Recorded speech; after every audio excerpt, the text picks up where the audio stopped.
let's get some noodle action going here.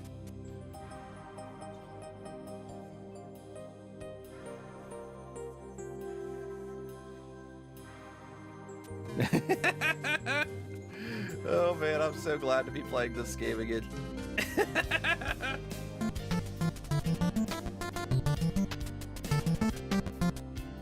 Hey everyone, it's Darby from Blue Television Games. Today we're seeing if Jelly Mario Brothers still works.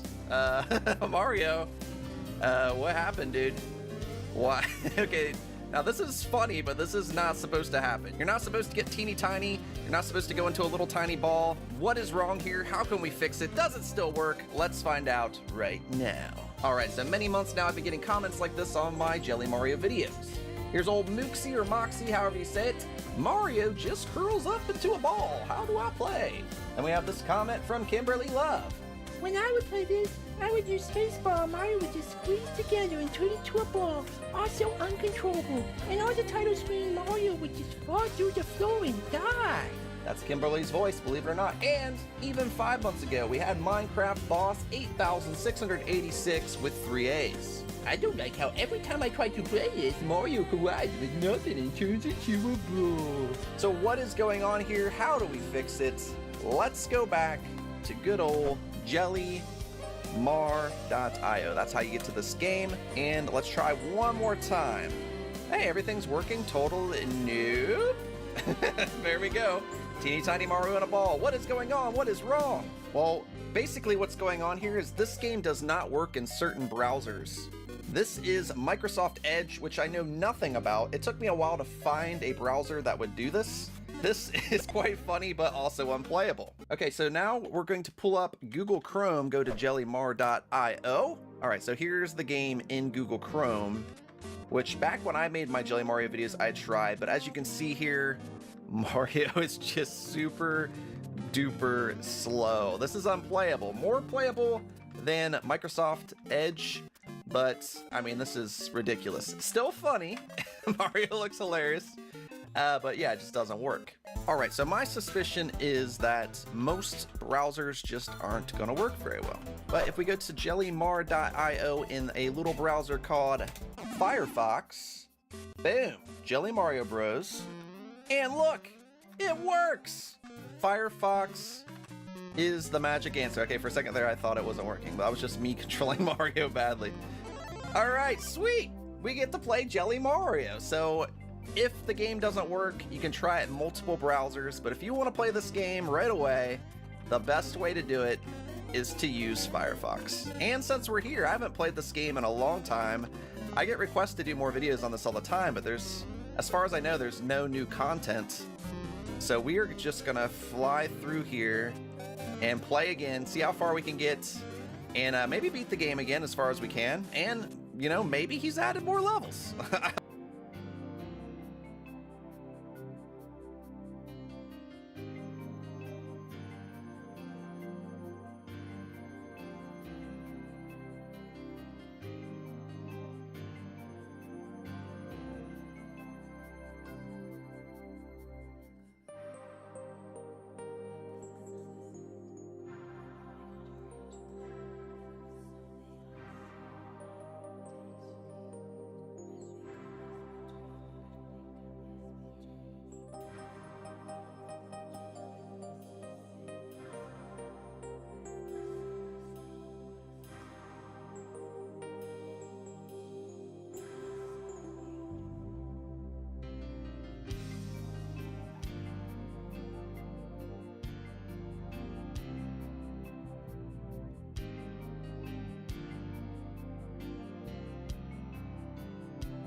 Hey, well, to anybody that's here, welcome. Okay, so we still got some more story stuff to do. I know, kind of boring, especially for the Redot crowd who's expecting to see amazing visuals and a lot of coding, a lot of scripting, GD script, whatever. Um, but I need to do this because it's a story-based game and it needs story. However, I also need to still do it in a hurry so that I can complete phase one fairly quickly so that I can go on to phase two and so I can also expand the story and whatever. And someone suggested that I do it in basically a plot outline um, that's essentially the events, like no fluff. And obviously, that's what I was trying to do with the shortened form of the narrative that was going to turn into the game part.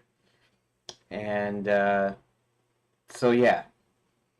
So, the idea here is I just need to track down the events of the plot. Sorry. I have my glasses on. I rarely do these days because, frankly, I need new glasses and I don't have enough money to get new glasses right now. But, uh, so every once in a while, like, I have to squint my eyes a little bit so I can see like the little tiny writing. I'm looking at the uh, how long OBS has been streaming, and the letters are kind of small, so I can get up close. I can see it kind of okay, and even my close-up vision isn't very good. And one eye is better than the other. One eye is better in close-up. The other eye is better on far away, and it's just weird and whatever. So, anyways, um, so now you can see that you can probably see the white of the screen reflected into my face right now. And here, let's pop over here. Now you should be seeing what I'm seeing. And okay, so my problem here is that instead of restarting uh, by putting these into just little plot deals, this is essentially what this is, and this is the first half, and it's already done, and it's already somewhat based on the narrative above that I wrote that I had essentially 9 pages of, and this is just like a half a page or like a really big paragraph. But this takes us up to the halfway point. Um, and honestly, whether it's the actual halfway point or whether you could consider it a singular plot point, maybe the first plot point, when we figure out Max's plans, because there's still actually quite a bit that needs to happen, and which is you need to be able to get to the administration castle, and that's something I don't think I've addressed at all in my notes, because they have to find some way to get to the castle. Um, Maybe if I do a search here of the word castle, and I'm sure there's probably plenty of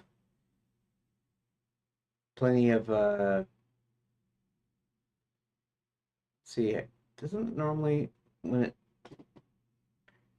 it's searching for it doesn't normally tell you how many instances there are. That's kind of weird. Um, take over the castle. Okay. Castle. The help of Roland gain entrance into the mines. Mm, Since controlling all the realms connected to the Sunny Nexus worlds where Channellands is located, they make plans to stop Max. Okay.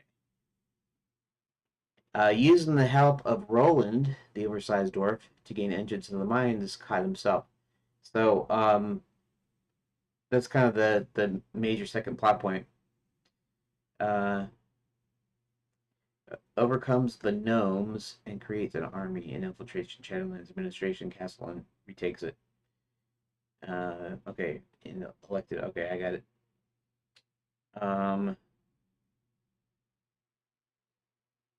Let's see here. Okay, so we have 2 points of interest here. We got the slaves in the mines, and we got to free the slaves. And then secondly, we need to find a way to get into the castle. And the castle's in the air, or in the clouds, you might say. And we need to find a way to get to the castle. Now, normally what happens when somebody goes to vacation at Enchanted Lands, they open a portal, and then they end up stepping onto a train car in one of the flying trains, and I guess flying trains are just flying in the air for a while until somebody appears. I guess is how that works. But so the idea is they essentially get onto the flying train, and then the flying train flies them to the castle, where they're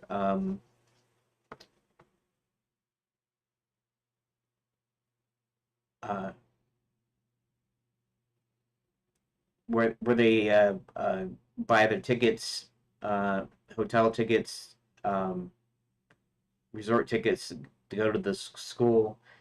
So, the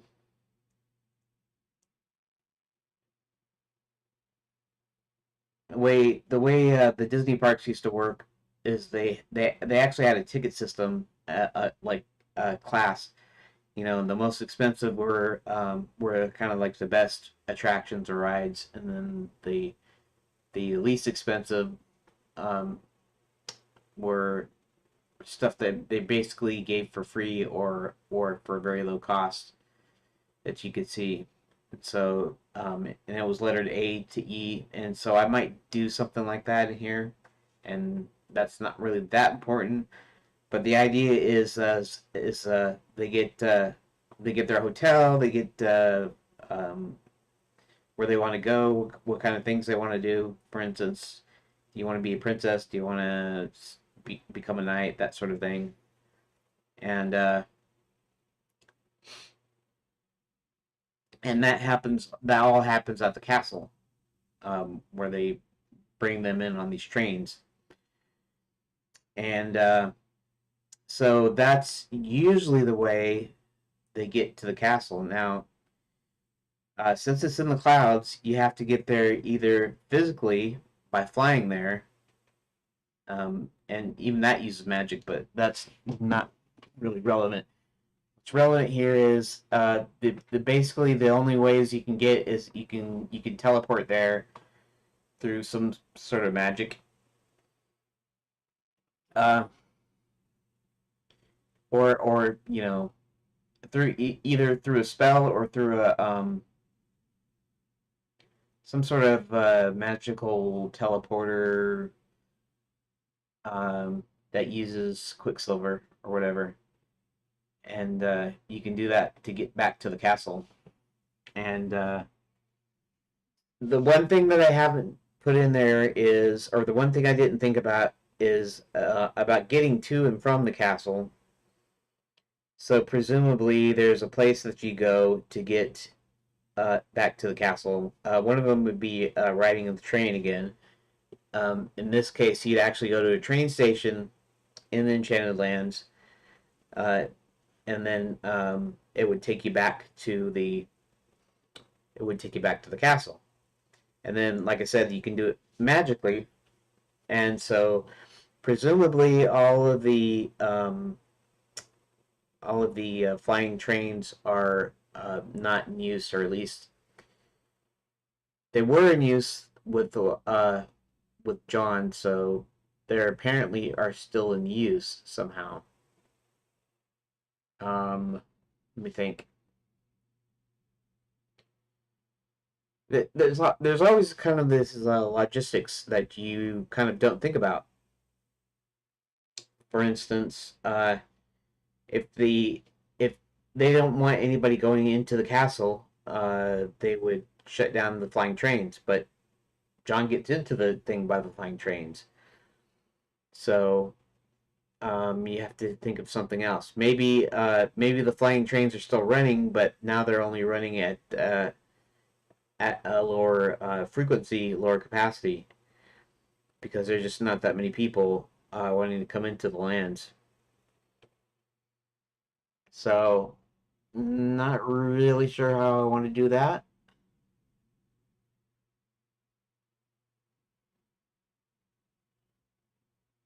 Or maybe all flights to the castle are are stopped.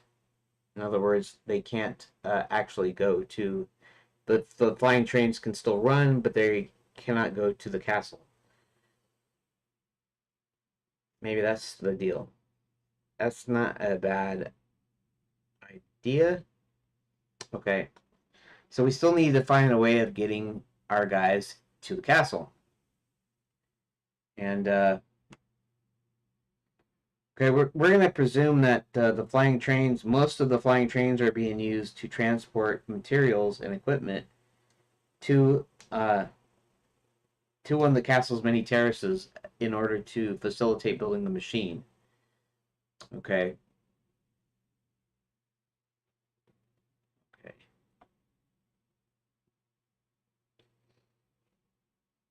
Pleasure in the castle finds out where the princess.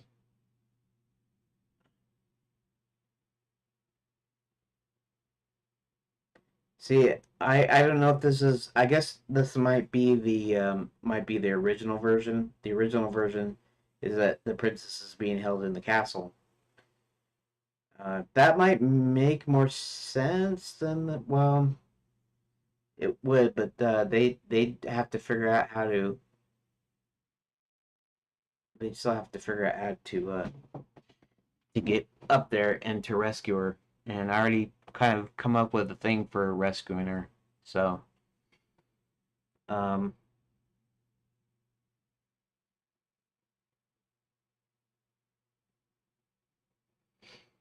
I guess another possibility is that the castle that John got on is the only one that was running in order to grab the princess because of when she was coming.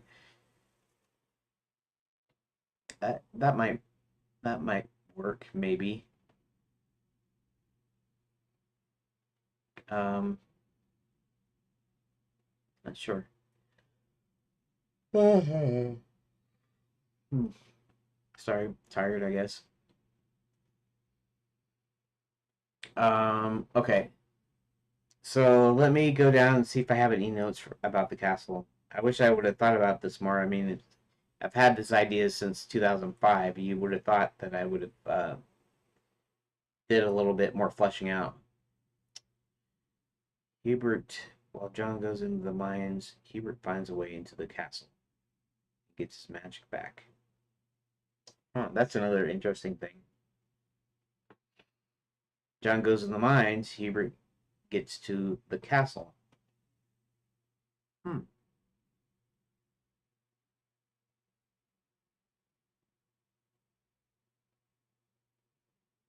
To get his magic back.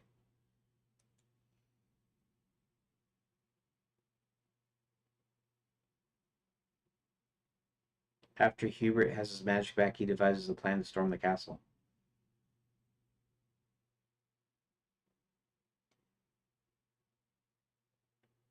I don't know what the magic would have to do with that for that because that would still be a smarts thing. Like for instance, um, because they're using the flying trains to move ore and equipment to the castle, in between the castle and the mines,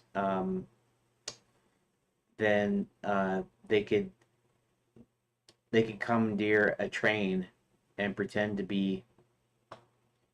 Yeah, I mean they could do that ways. Um,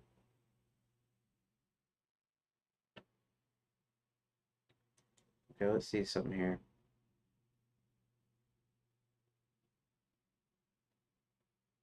See, I have good vampires in there, but there's only one vampire left, so I don't even know why I decided to do that.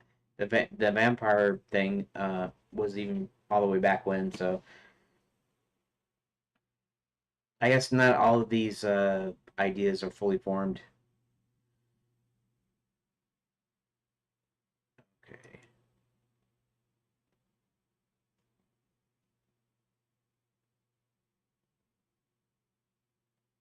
Doors help John and company get into the castle.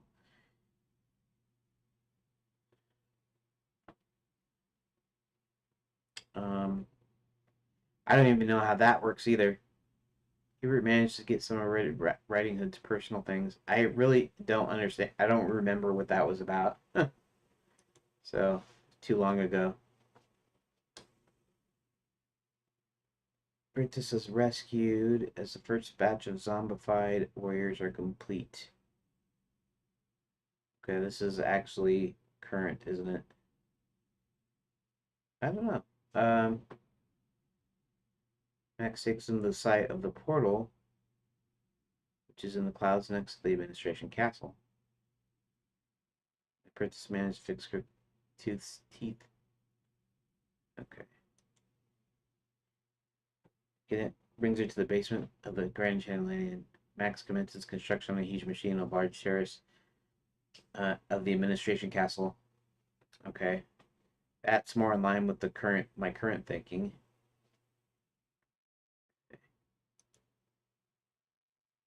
Roland rescues them all.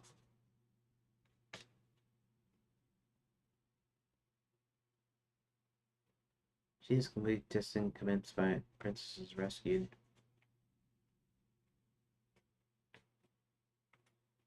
The princess is rescued and she relays her information to John and Hubert. John goes into the mines to free the slaves, but gets captured himself. As well as the rest of the adventurers brought into the gnome's mines. Roland finally finds his dad and gets Hubert to release him.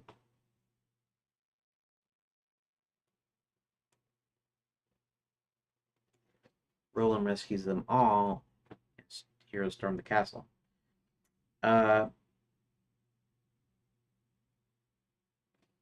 prepares the machine, disrupts operation in the castle with red tape. Not sure what the idea was here, maybe sort of in joke. So William the Black Knight turned.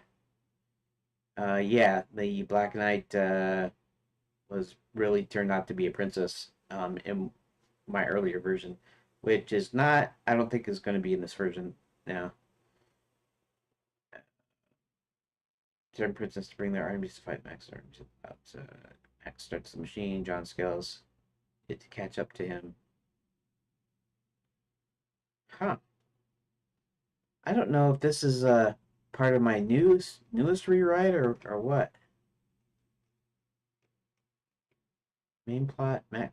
This is actually Max's plot here. That's interesting.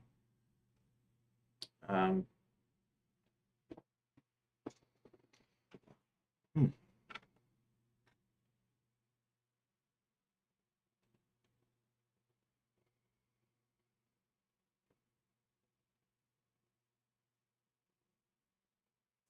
Into the gnome's mines, into the gnome kingdom. Roland finally finds his dad. His dad is supposed to be working a giant ore smelting machine, or the whatever the refinement process. Um, his dad's a giant, so his dad is able to move stuff around. Actually, it seems like he'd be more fit to be working on the giant machine at the castle, but so yeah. The administration castle is stormed. So we know that there's going to be a storming of the castle of some sort. Blackland is a huge crowd when he does.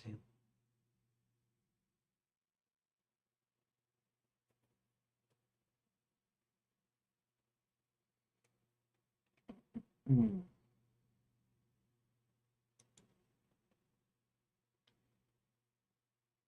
Let's area is about to storm the castle.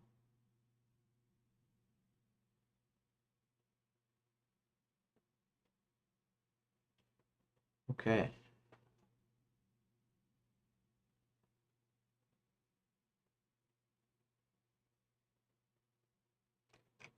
Oh yeah, originally there's going to be like, and I don't even know if I'll do this now. Still, red might still be superfluous, but there's this little love triangle in here that I put in there between um, Violet, Red Riding Hood, and Max. And Red and Violet clearly do not like each other.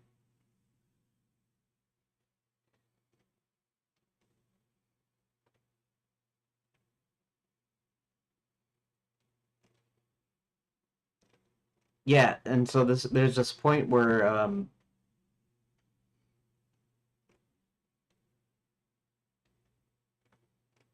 let's see. Max gets her out of hiding to build a werewolf army. She attempts to gain favor with Max again in order to take Violet's place. Okay.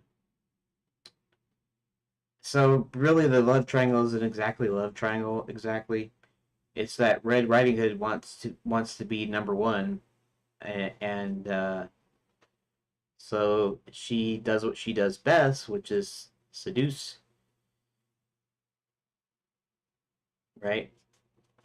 The, the idea is she seduces werewolves in order to gain their pelts, and except for now, Max has recruited her to actually recruit werewolves to his army, and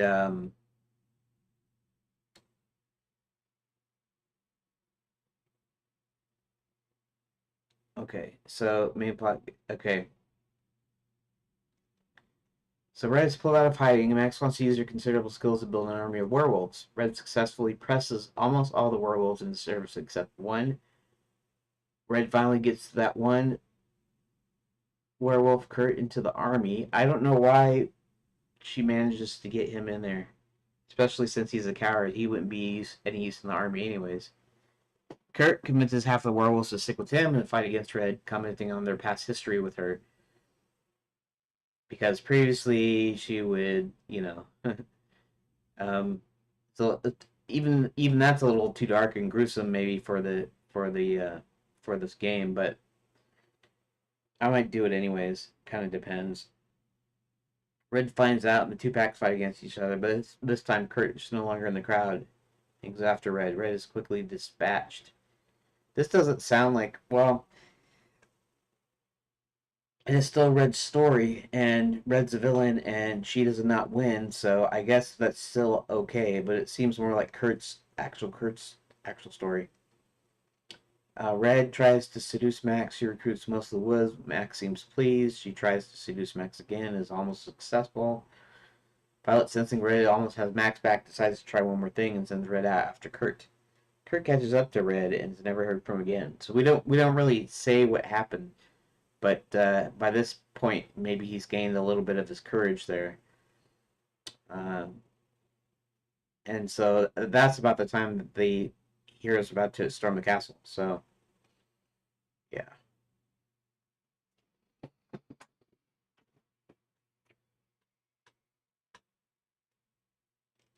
All right. Let's go down, see the next usage of the word castle. Teams up the dwarves. Overcomes the gnomes and frees the slaves. Hmm.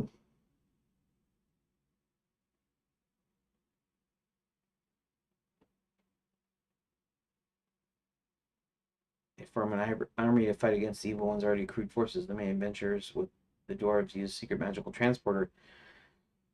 Okay, so this is how this one works. And that is a transporter. And somehow I wanted Hubert to be to have to do with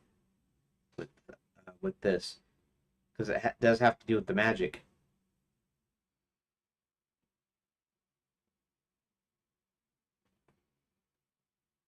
Then they disrupt the administration long enough to get the good army, and the main protagonist faces off. Okay, so um, I don't know about disrupting administration because at this point the resort isn't doing too well, and so they're not doing too much administration. But what we are doing is we are building we're building a machine, and so they find out a way to get. Okay, so this kind of makes sense. This is something that just came off the top of my head here, but Hubert goes up, and I have to look at his little his own plot. He wants to get his magic back, and at some point he confronts Violet. So maybe that's this part. So let's see here. What did I say?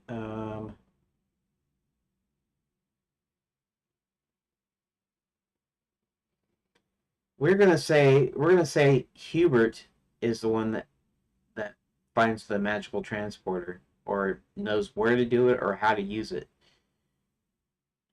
I'm saying the dwarfs get them in there, but maybe that's not the way it works. Because in the earlier version, I had Hubert. He would go get to the castle while John went down into the mines to free the slaves, and so that would be with Roland. Roland gets him in there. So, anyways, my thought here is that while John is going into the mines, Hubert knows of a way to get to the castle. Why? He's been there since the beginning. He was the king's advisor and his friend, and he's basically the one that turned Enchanted Lands Tourist Resort, and he does magic, so it would make sense that he would know all the ways to get to the castle. Uh, Primarily, what happens is they use the trains, but he can do some secret ones with magic and stuff.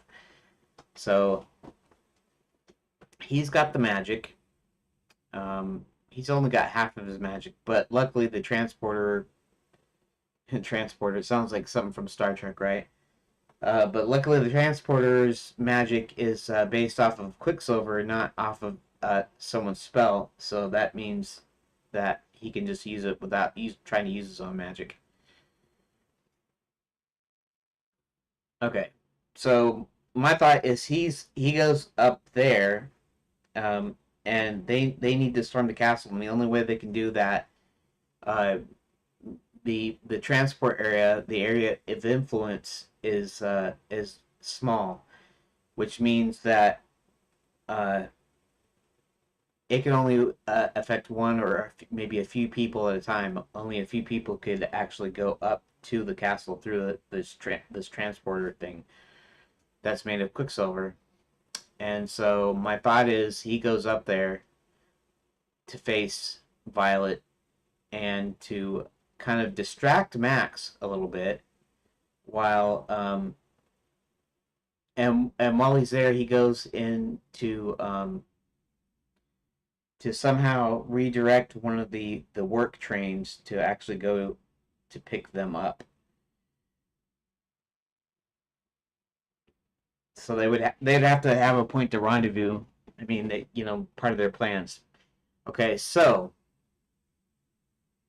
this is what they do. They have their plans. The thing is how much do they know based off of what Karen found out in the castle? They know the machine. They see the plans there. There are some other papers there, maybe work orders. In fact, that could play in work orders, uh, so that they could go and use the flying train. This kind of reminds me a little bit, and it's probably even why I even thought about some of it, but of Return of the Jedi.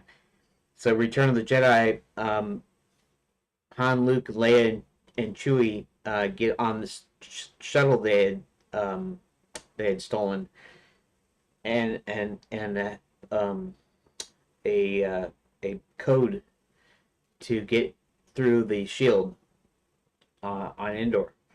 And so they go into indoor, and then they actually go to blow up the tower that blow up one of the deals that's putting up the shield, basically, so that so they can take the shield down, so that the fighters can come in and destroy the Death Star. The and So it kind of reminds me of that.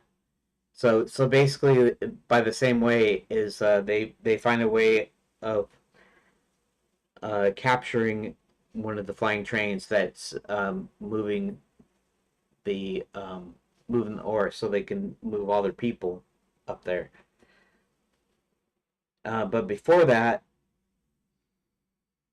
in fact, maybe because of Hubert goes up first, and then he sends one of the trains back, and all this is happening while John is in the mines and they're trying to free the slaves. Okay.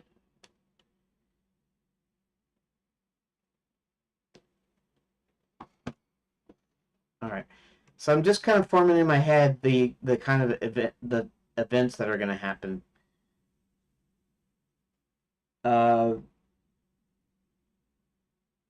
The other thing is learning about the armies, and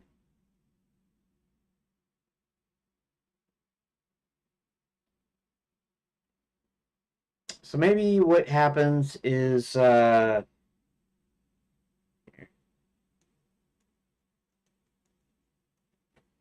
don't know that do they?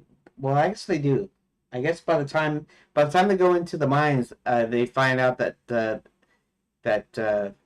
Max is as creating this army, and they need an army themselves. So that's got to be kind of a part of it.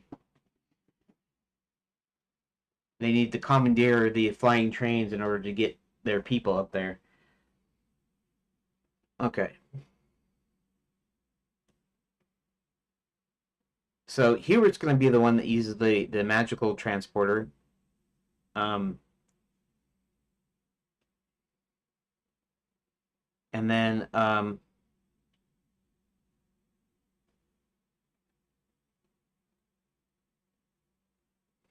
of the things we can do though is because Hubert doesn't have his magic part of his magic. The dwarves had made a special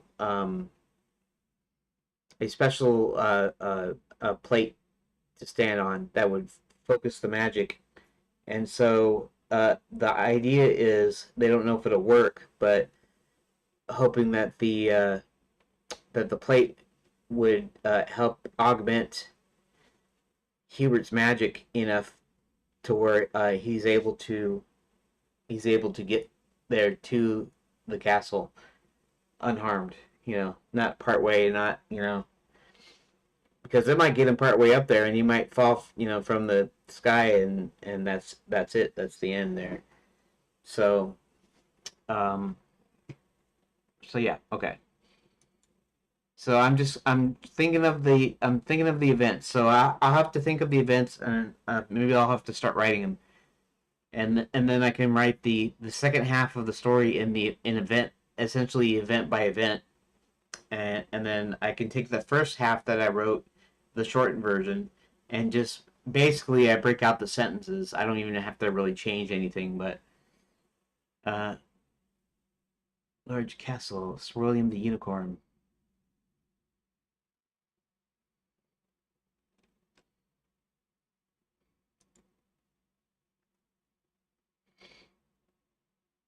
Enchanted Castle at Enchanted Castle Burger Joint. Okay.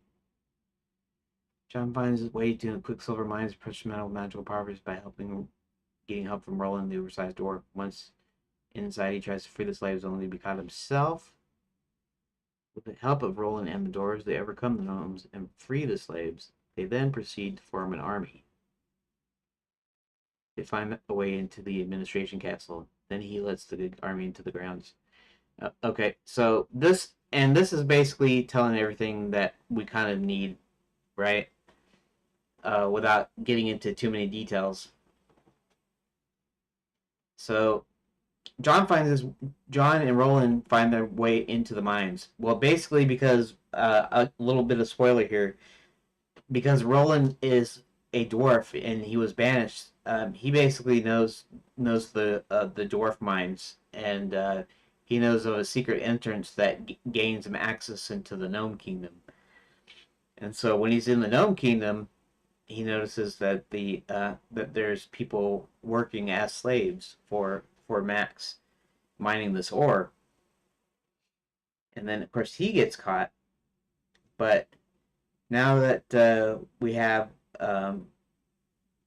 Roland and John in there, and the dwarves are being. I don't know if the dwarves are supposed to be being just held hostage, basically, um, while the rest of them work the mines. Um, but you do a thing where they're being held in a room in a portion of the cave or whatever. Um, sort of an office in the mines, basically, and they're being held. And so John and Roland manage to free them and are about to take them out when they get caught. So now all of them are caught, and I still have to figure out a way of how they overpower the gnomes. Maybe it's just the fact that the gnomes are these little pipsqueaks. You know, dwarves are small compared to humans, right? And uh, and the gnomes are even smaller. In fact, that leads to give them even more grouchier disposition than dwarves might have. Um, okay, so I'm just kind of recounting the events that's going to happen here. That kind of leads up to the main thing. Um, Sir William is actually going to conduct the uh, is going to he's going to be turned back into a knight, into human, and then he's going to command all the armies that go against Max. And then we have Roland, and then we have what else do we have? We have Nestor. I don't know if all the dragons should be good or not. Maybe they do. I have Nestor and Chester. Chester is the mean one. They need to enchant Chester because he's so mean. Crooktooth was a character in the first version that I'm thinking I might want to bring back to the second version. And his problem was that he had a tooth problem. He needs a tooth pulled, and otherwise, you know, um, Chester is mad because he lived basically all by himself, and and he had a long lost brother that he thought was dead or gone, and so he's been kind of bitter the whole time. Well, of course, or Nestor's the bad one, Chester's the good one.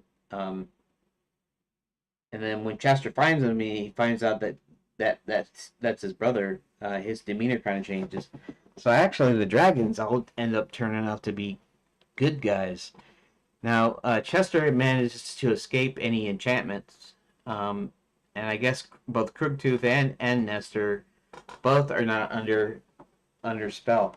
Although what I could do is I could still make Nestor Nestor under spell, like the rest of the dragons. Croogtooth wouldn't be, and then Croogtooth would free him, and then they'd find a way to free the rest of the dragons. Because in Enchanted Lands, all the dragons are actually good, even though sometimes they play villains in somebody's resort fantasy, right? They're fantasy to slay a dragon, and nobody actually gets hurt, and it's kind of a fun way to spend the weekend, when you're there at the resort to have some fun, basically. But in reality, none of the dragons are evil or mean or anything like that. But they kind of play that part. They're essentially cast members to take a turn from something else. Um, okay, so so here's the deal, right? Okay, they find these plans. They find some stuff about the work orders, about the moving stuff. They figure out what it's for, and realize kind of the implication. Then they need to get into the castle, and basically Hubert is the guy that goes to the castle because he kind of knows of a secret way to get there. But he can't get everybody else. And in the meantime, John and Roland go down into the mines to free the slaves. But first, they try to free the dwarves. Then they get recaught, and then eventually they all overpower the gnomes, and are are then able to move and go as they please.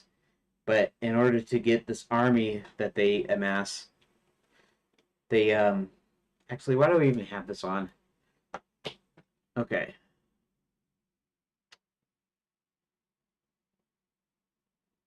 And so, okay, so now they gather an army together. Now everybody's free. The slaves are free. They're out. Uh, Max is at the castle, overseeing the finishing touches to the machine, and it's almost done. And then uh, Hubert manages to commandeer some of the trains so that he can get our guys onto the castle grounds. Okay, so let's see if there's anything more about the castle here, so I can make sure. When Hubert, okay, what is this Hubert's? Okay, this is Hubert's plot. After seeing the King Chains close down the resort and sell out to Enchanted Limited, Hubert decides to find someone from the outside to help him take back the land. Hubert tries to find Violet Moonshadow to give him back his magic. Resort closed down. King's indifferent to the change. King sells resort. Hubert then proceeds to find someone outside Enchanted Lands to help. Finds John Thomas, brings him to Enchanted Lands, convinces him to help reclaim the resort and restore it. Using his friend the Count for spying, they find clues to the princess's whereabouts. Actually, this whole thing is basically the events, essentially, except for I was adding in a couple of the other characters. They find clues to the princess's whereabouts. John figures out where based on the clues, which is funny because I kind of that's kind of what I did when I wrote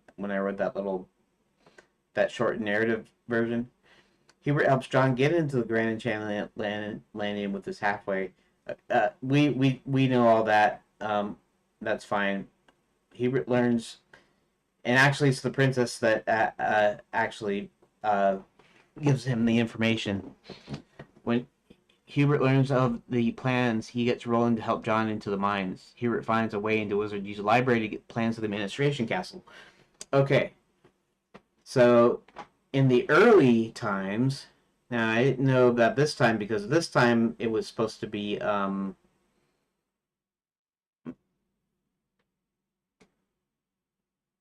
anyways, it doesn't really matter. I come up with a way that reason he went in there, and he went in there to find out. He actually found out that Max was back in the lands by that. Other than that, he didn't know Max's plans as of yet. This is to get plans into the castle that maybe he put there, and So maybe that's the deal. Maybe I could amend my thing a little bit. But see. Okay, so maybe that's one of the things that Hebert can find in Wizard U. Um, I didn't actually write into there. I didn't actually write that into there, but maybe this should be in there as part of the deal. This is how he knows how to get into the castle. He's got some maps and stuff that he left at the university. So I can use this, but I'll have to use it later. I'll have to put it in later, so I'll have to remember it later. In fact, let's see something here. There was a deal. Window. Tools. Where was that at?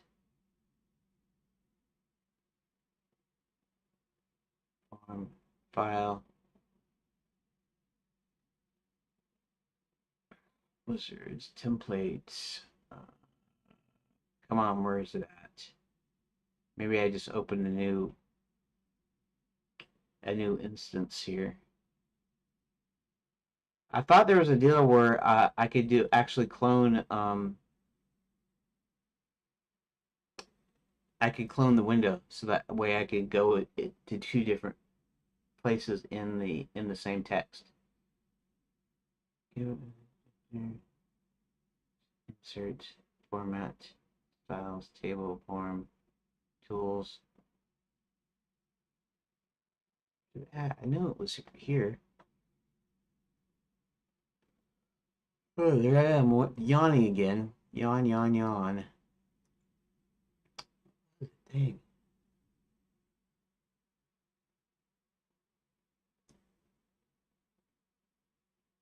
That's just okay. That's just resizing. Book view, multiple page view. Not it.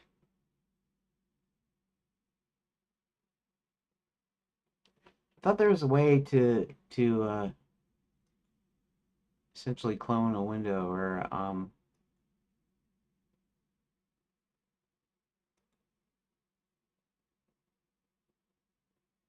huh. Well, give me a sec here.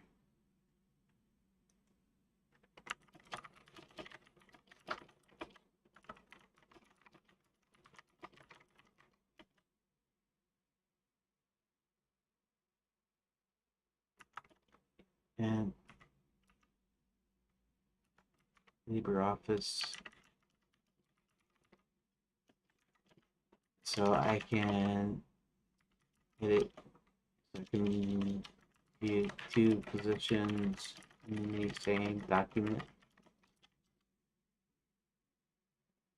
I think that does have a dealie. Window, new window. This allows you to have the same document.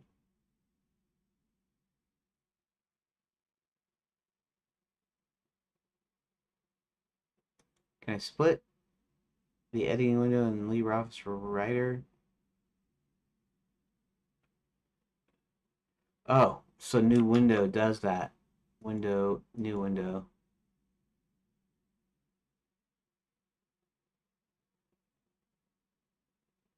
It's the same document though, right? Okay.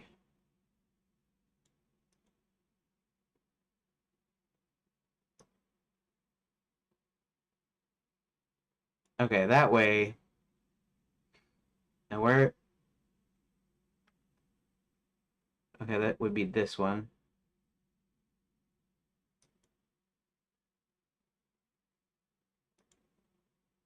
Okay. All right, so what I want to do here is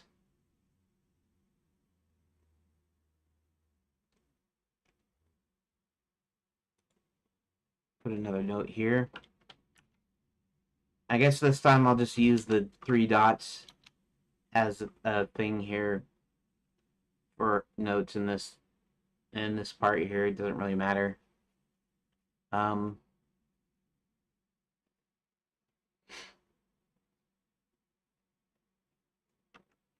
going to have Hubert also find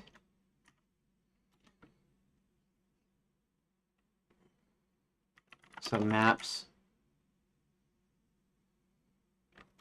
Also, get some maps he has stored in Wizard U when he breaks in.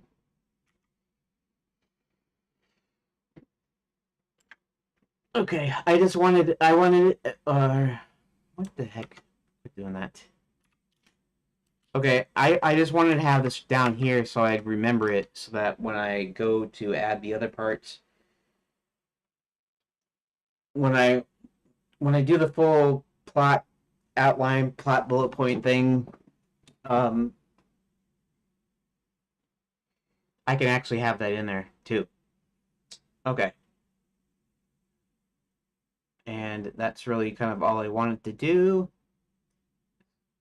Well, we can leave this like this, but let's go ahead and resize that.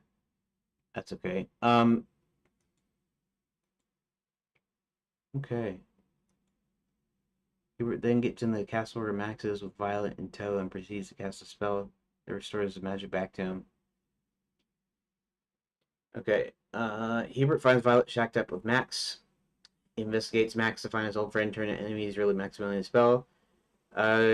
Yeah, he probably doesn't need to do that. He found that out.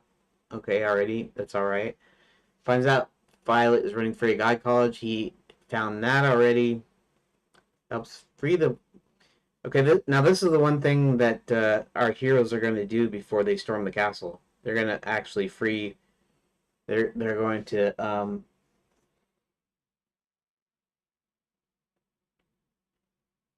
They're going to get the knights on their side. And it'll probably be pretty easy to do. I don't intend that to be some sort of event with puzzles or with choices or anything there. And the fairy godmothers, they're gonna help release the fairy godmothers.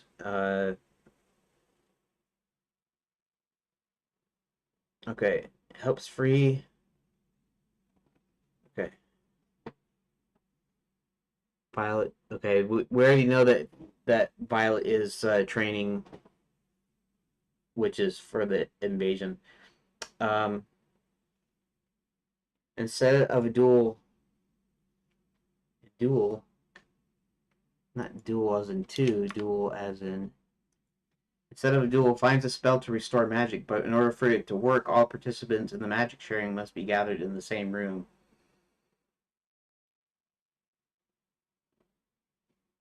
Hubert then gets in the castle where Max is with Violet in tow and proceeds to cast a spell that restores his magic back to him.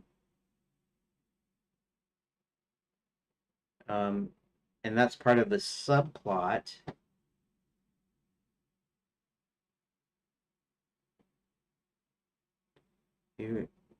Okay. Okay. Now the problem is, okay, so the idea here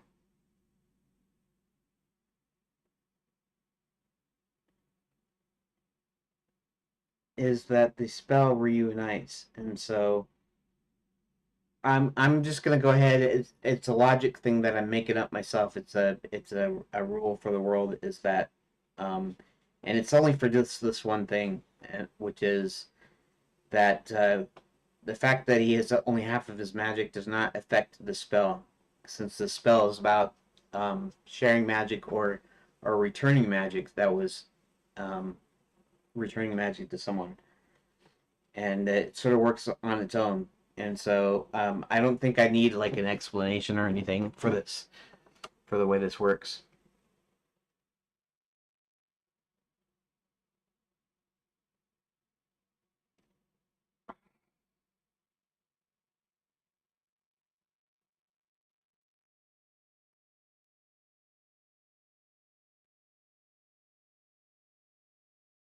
Princess ends up the wine cellar. After an unsuccessful escape, tips and guides picks up the princess, takes her to the Fairy God College, locks her up in a room. She tries to escape again, gathers more information. She's then, I don't know why she's gets the information twice, but whatever. Brought back to the mines and to Max, who tortures her to get her to say how to give people magic. I'm not doing that magic thing here.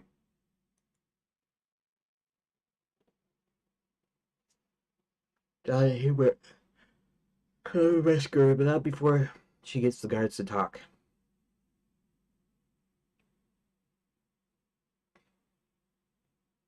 Interesting. John Roland was in on the early parts of it.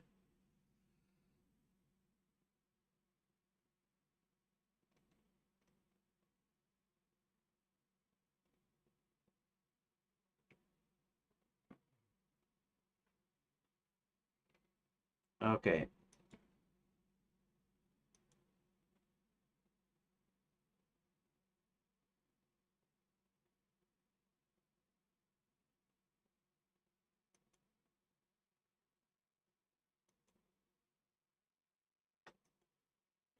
Mm.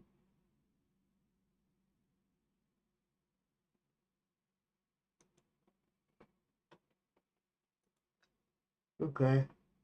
Dang, I don't know why I am yawning today.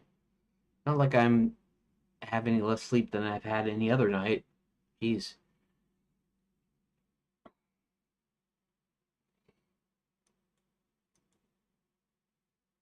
Okay, so now we're back at the top. All right. Okay, so hopefully I've got enough info here to lay out the events.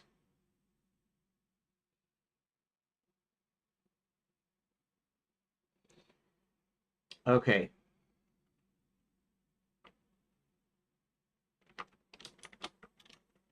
After reviewing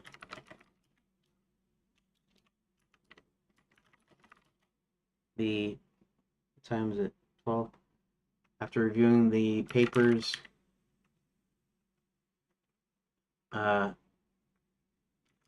they formulate a plan. Okay.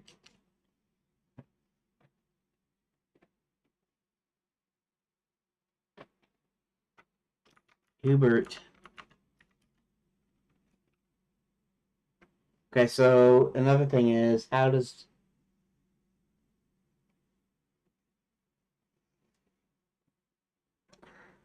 they know what happened to the people and the citizens? That's something that I haven't come up with, I guess.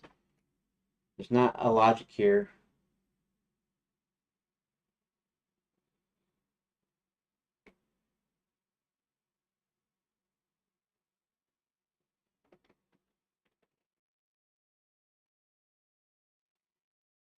Okay, well, okay, we're gonna. I guess since I'm not going to get into like the details and the this and that thing. We're just really interested in the events, the plot points. So what's going to happen is they review the papers. They're gonna see the name. They're gonna see the machine. They're gonna see what it does, and they're gonna figure, especially with the work orders, that it's gonna take a ton of Quicksilver. And the only way to get Quicksilver is in the mines, and the only way to get to the mines is through the dwarf mines. But the dwarf mines have been closed down, so they need somebody to help them in there. Um, Enter Roland. Now, maybe I need to do one more thing here. I haven't closed that yet, right? Okay. Let's go to the other one. Let's do a search for Roland. I want to see where he comes into the story here because I don't remember where I put him. Roland. The Avengers manage free fairy godmothers in training to get knights fight for them. Then Roland the Oversized shows the secret entrance. Okay, that's fine. Only golden life to find his father, rumored to be a giant. is cast out of the dwarf mines because it's simply too big to fit. Instrumental help him free the dwarves. Okay. Magic mirror. Da, da, da. Uh,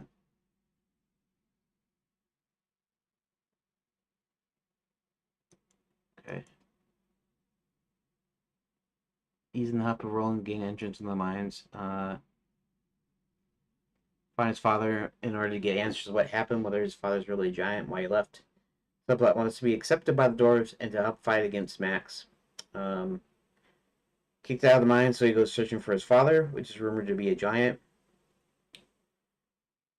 And see, my original idea too of playing all these characters is at the same time. It's probably around the start, right after we introduce Hubert and his plan. We'll introduce Roland somewhere along the line in the beginning, and he does his thing.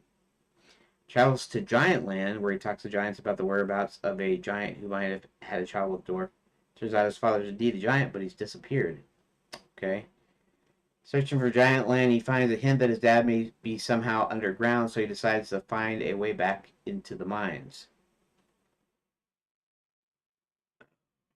Okay. He finds his dad is chained up, and they chat. He explains he was captured by the gnomes to work the giant machines in order to extract more quicksilver faster than ever before. In fact, this is also why they want Princess Karen, because now Princess Karen's realm has found a way to make quicksilver even more pure than they with current methods. Okay, with this information, he finds a way back out. He gets Huber to come in and release his dad from chains. Roland's dad gets the giants to join them in their fight. So we're gonna have giants in the army too. So at some point he actually comes to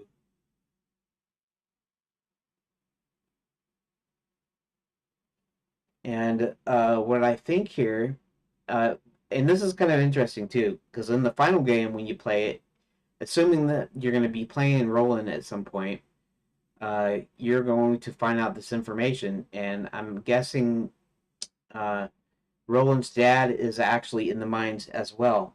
He's running the giant machines so that he can extract massive amounts of quicksilver here.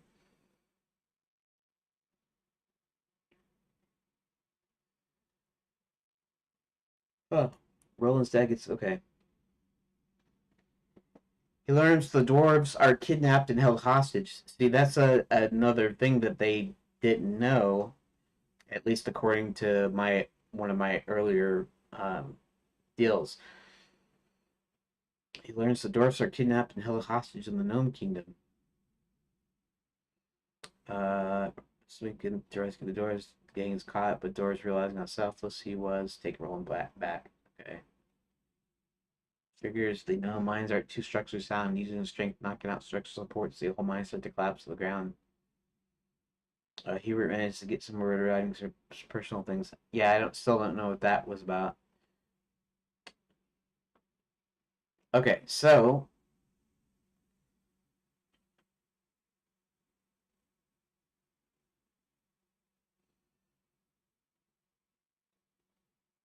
that's how they know that the slaves are captured there. So at this point, Roland has to encounter Hubert and John.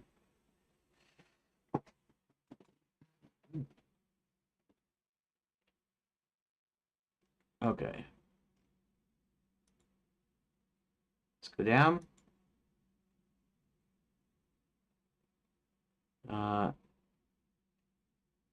Max's pot.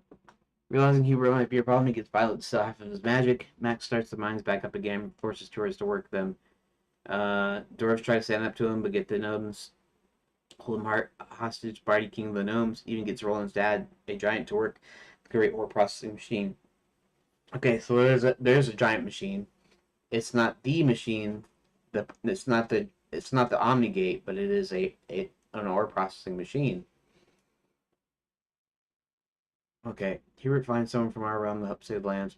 Max gets Violet to turn the Knight Sir William to uniform and sets the Black Knight to hunt him. He gets Red Riding Hood out of hiding, attempt to build an army. Bart also kidnapped the princess. Okay. Let's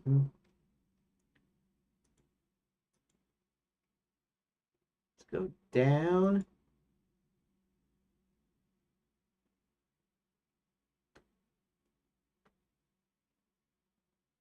Bart kidnapped Princess Karen. Max says the princess take the makeshift lab tour in the basement. Force Barty to get her to talk. Me, inner chamber of the Great Machine. Princess escapes. Manages to gather the information, only be captured again. Machine is completed. Testing commences by Max himself. Princess is rescued, and she relays her information to John and Hubert. John goes into the mines to free the slaves, but gets captured himself. Roland finally finds his dad, and gets Hubert to release him. Roland rescues them all. Okay. Father working the smelter.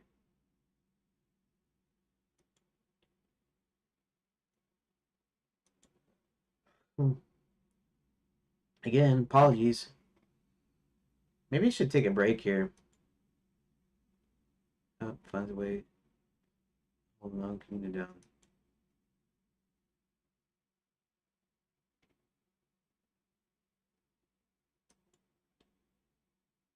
Find his father. Shunned by the rest of the dwarves. Roland's instrumental.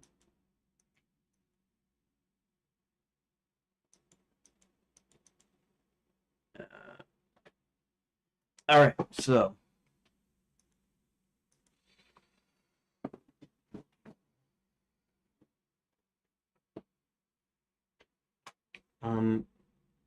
it's like I didn't see.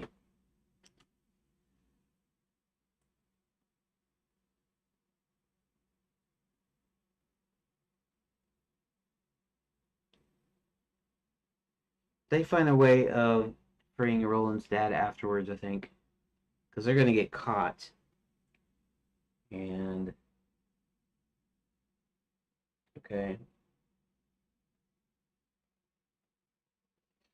I'm just trying to figure out where Roland actually comes in here, because presumably Hubert is going to send Roland and John into the mines because Roland knows a secret entrance. For that to be the case, he had to have already gone into the mines. He probably already knew the secret way to get in there. So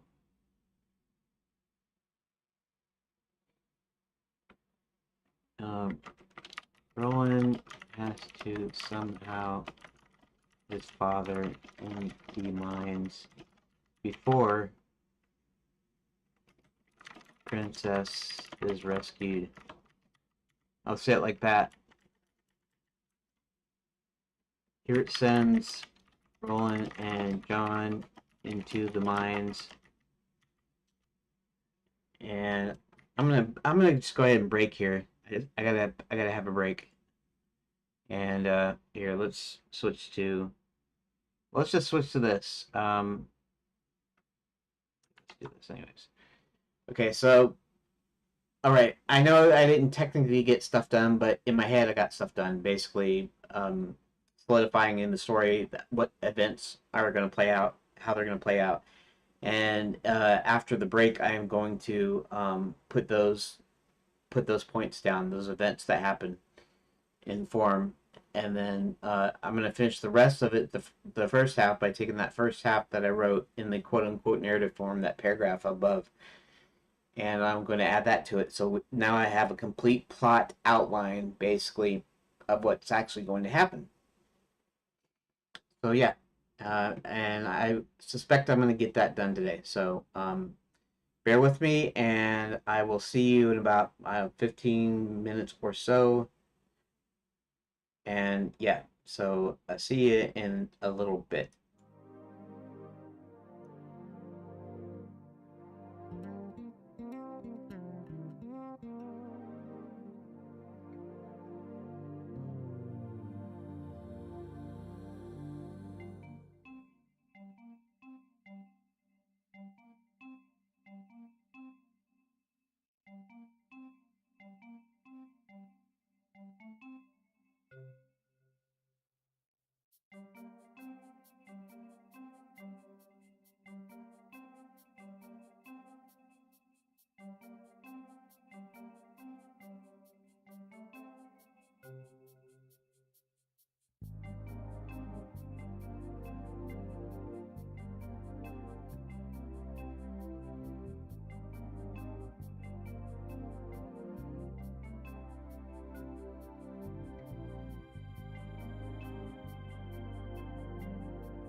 Alrighty then, I am back from my break, and this time was a shorter one, I think. Okay, so now I understand that I haven't seemed to get that much done, but really what I did was, I guess this still sort of serves my purpose here for doing these videos and doing the streams. So basically, here, let's go back here. Okay, but okay, so basically the idea is to show you what I do when I come up with stuff, and I can't like show you all the inner workings of my mind, but at least I can show you kind of the processes that I use when I come up with things, and that was part of the reason for wanting to do these. Really, I just wanted to do them in video form, in video updates like regular devlog. But I'm finding it's taking a little bit of time to actually edit videos, and so I'm still working on that. And so the process is really just a process of thinking through stuff, how things logically work together, or come up with something. Or if I just come up with something on the spur of the moment, oh yeah, I want him to do this because it's already in here, you know. And so that's kind of what I'm doing. And someone in the Blender, okay, uh, someone who uses the Nick Circuit Bone in the Blender RC channel on the Libera.chat network was suggesting, was he the, I think it was him that was suggesting doing basically doing the event points, like your plot. So just basically just a plot outline, sort of like what I did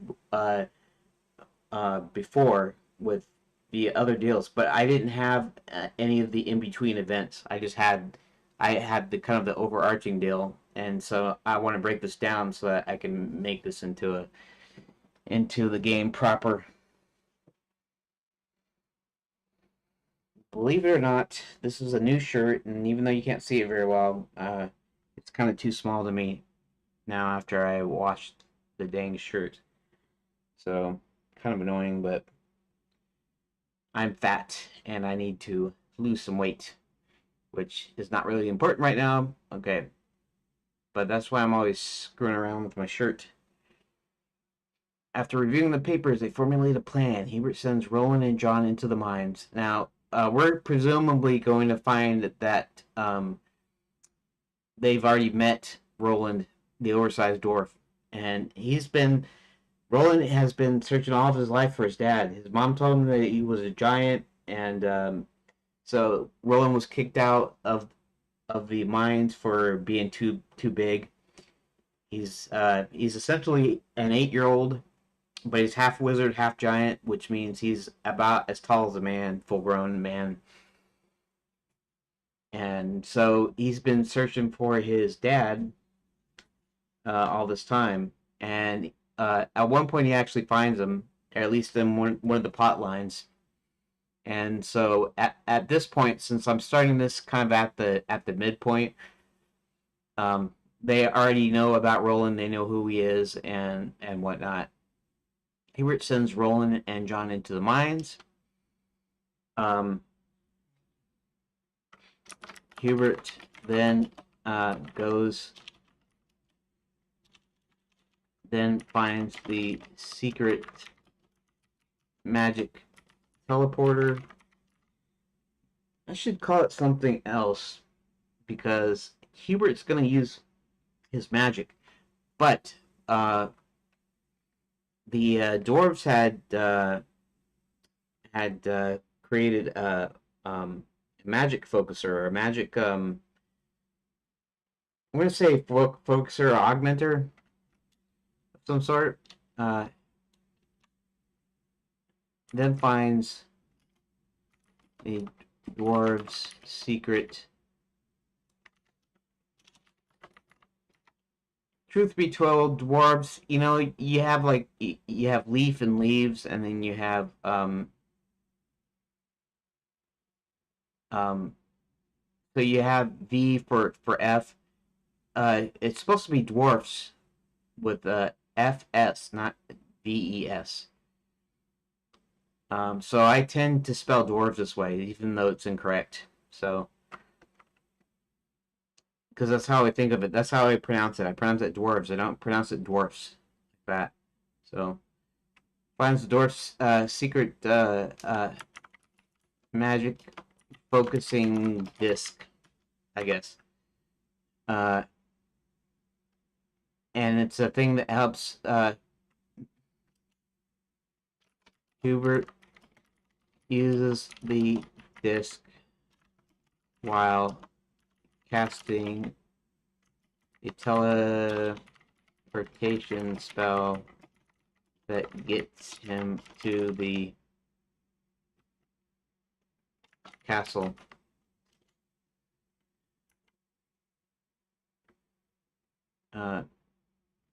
Let's find the magic focusing disc.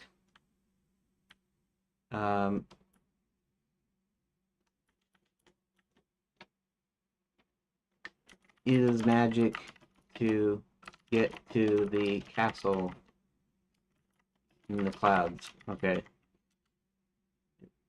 We don't want any details. We just want the hard-hitting like events, like this happens and then this happens and then this happens and then this happens. Roland and John go into the dwarf mines, and then goes into the dwarf mines. Roland follows a specific path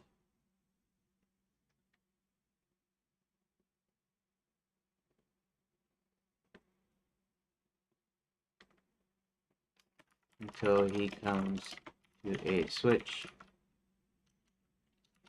Roland pulls the switch. Yeah, let's do that. I'm essentially, I guess, I'm taking out a lot of the stuff because there's going to be a few things that happens. Finds dwarf secret magic and focusing disc. I'll suggest that as a significant event. Use magic in the castle get to the castle in the clouds. Go into the dwarf mines. Roland finds the secret door and gains entrance into the known kingdom. Alright. What else?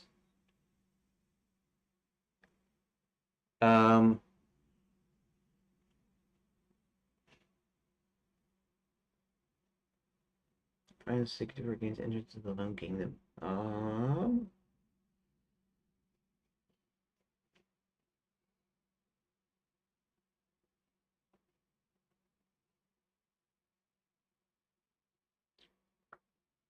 And I don't know where the princess is from here. Maybe she doesn't figure into it right now.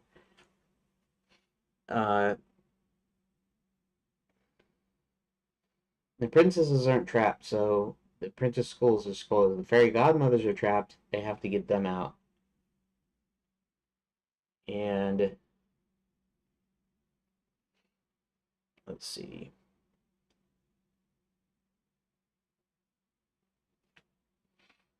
Hubert and tracks. Okay. Let's do this. Max finishes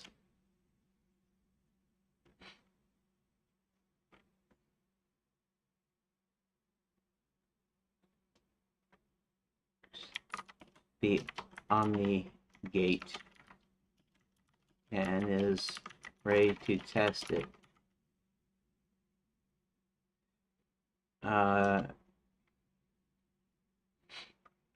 Hubert tracks down Violet.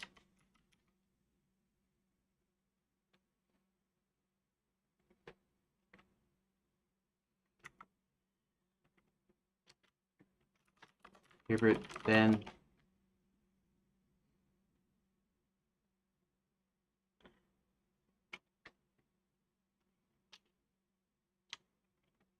down Violet and confronts her. Instead of, okay, well, forget that. Instead of a duel, Hubert casts the spell that causes his magic to return to him.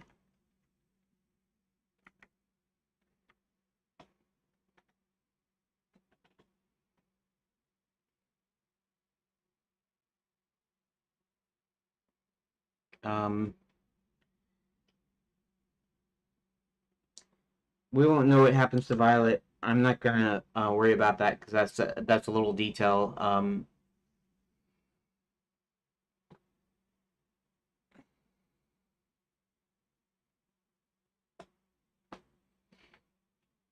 Okay, so uh,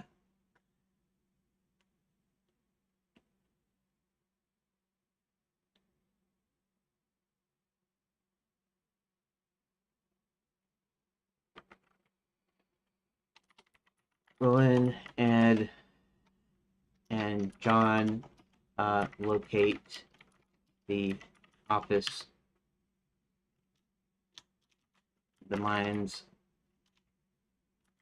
the office, I guess, the office in the mines.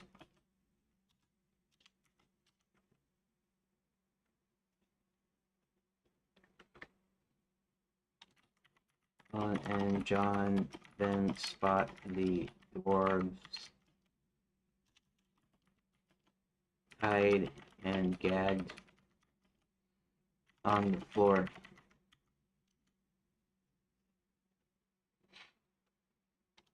Sneaking in,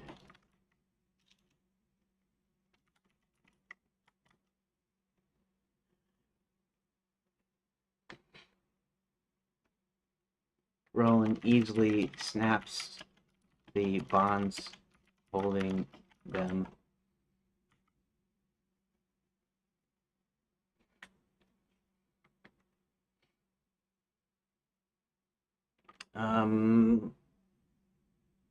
I haven't figured out how John is going to free the slaves, because he is.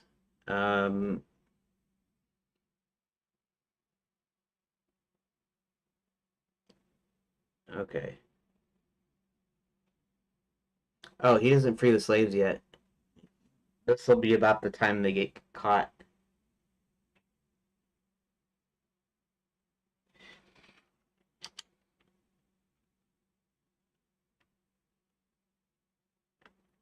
Roland and John are captured by the gnomes.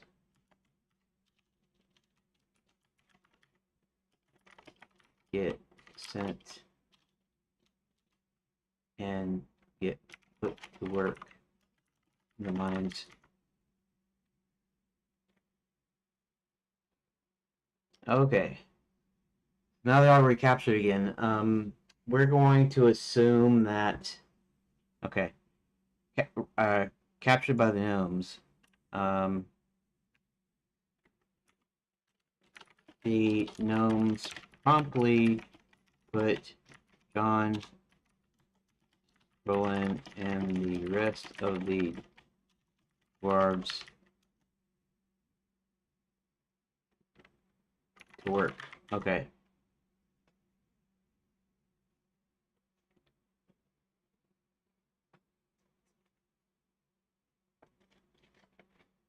And at some point, they rescue Roland's dad. But maybe not yet, or maybe after. Yeah.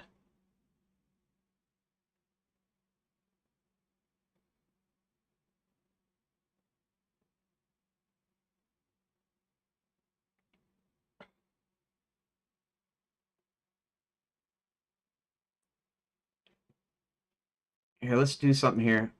It's probably doesn't matter what order exactly that I put him in, but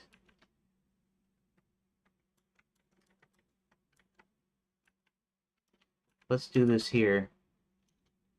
Cast a spell that causes the magic to return to him. Um,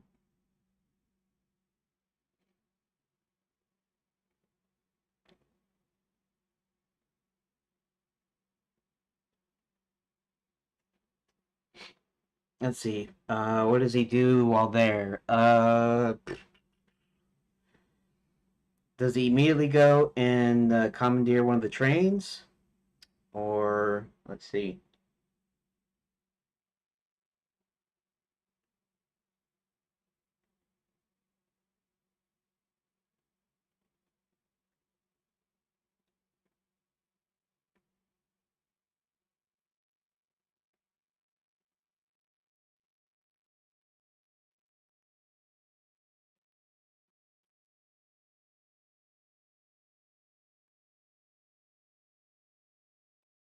Maybe he escapes.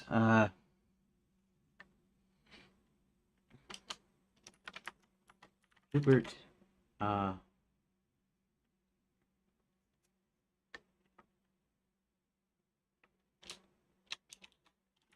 the guards, the castle guards are alerted to Hubert's presence, so he takes off toward the train station.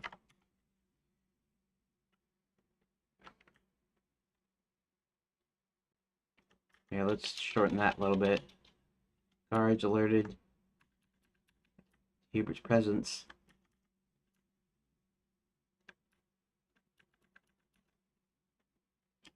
Chase him to the train station, or depot if you like, or whatever.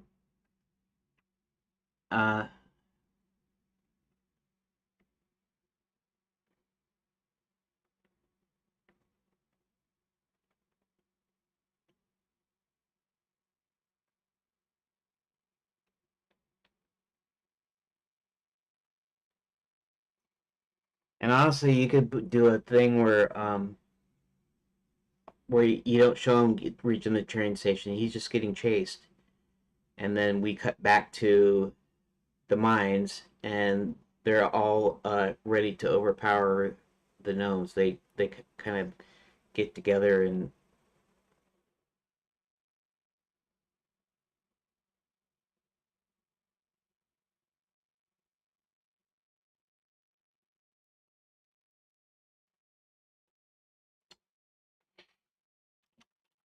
back in the mines.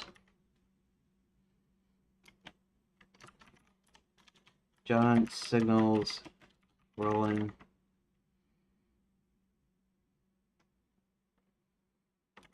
and the dwarves to overpower the gnome overseers.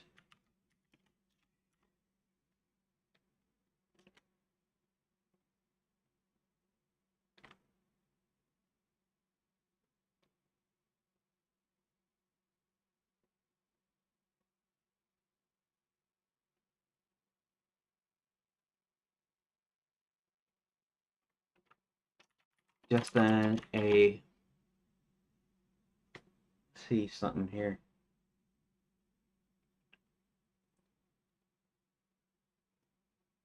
Something happens here. I was going to do something like the flying train kind of crash lands into the mines and basically opens a hole into it.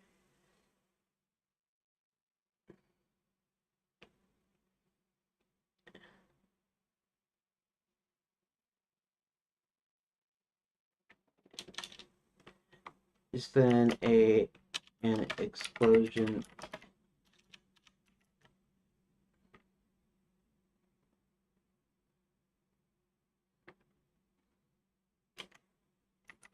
showers rock and light into the mines.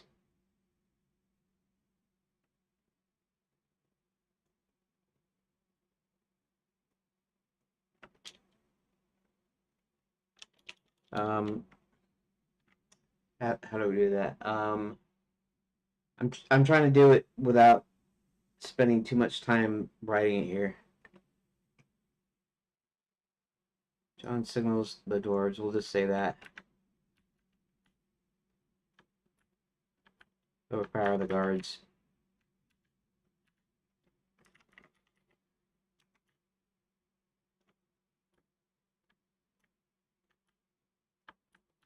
And the rest to work.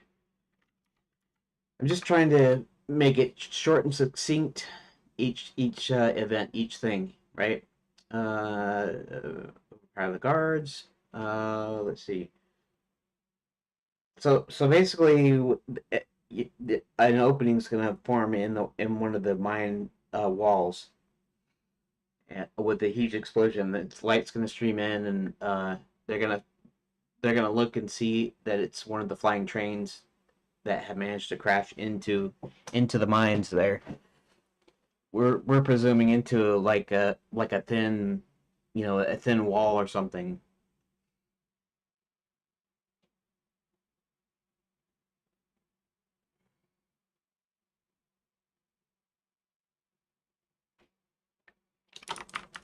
There's an explosion.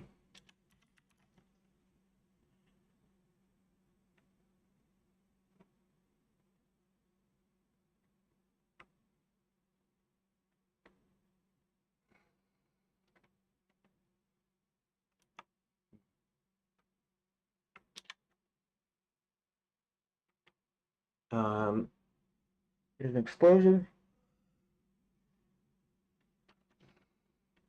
that seems to come from one of the walls. The mine walls. When the smoke clears, a train appears to have crashed into the mine. Hubert pops out.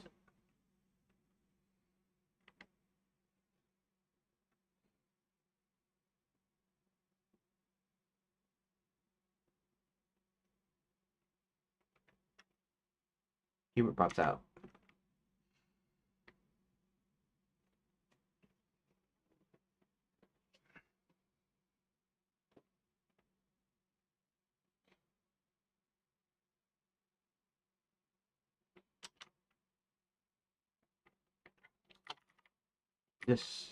Disoriented by the explosion, the gnome guards easily overpowered.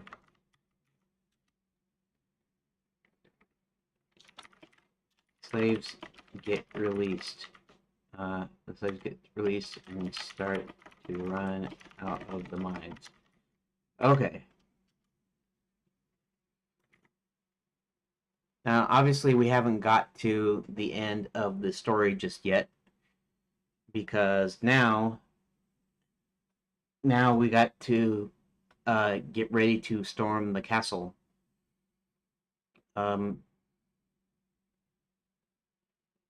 Okay.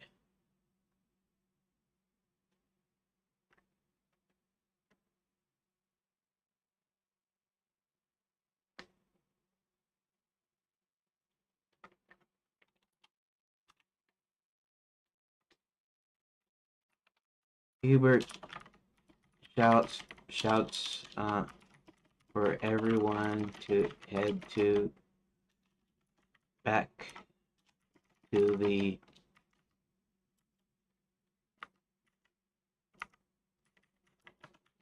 spell it right. I did not spell it right again. Maybe it's without this extra E. I think that's where I am always tripped up. Oop. Back to the Renaissance Fair.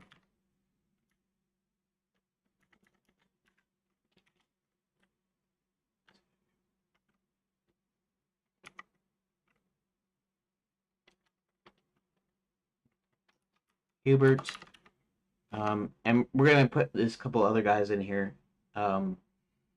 just because they're in the story, and eventually I'll have them in the final game, and they'll probably be at the beginning and not just in this small part here. Hubert, the princess, John, Roland, Sir William, who's now a man again. That's actually one of the things I didn't remember what Princess Karen was doing, but one of the things that Hubert tells her to do is to well, actually, that's not true. Yeah, tells her to do is to find Sir William, and at this point, he can actually communicate with him. In fact, Hubert had already cast a spell on him at some point. Even though I haven't introduced him into any of this story that I've been talking about, he's actually in the story, and he's commander of the Enchanted Lands armies. So who we got? Hubert, the Princess John, Roland, Sir William.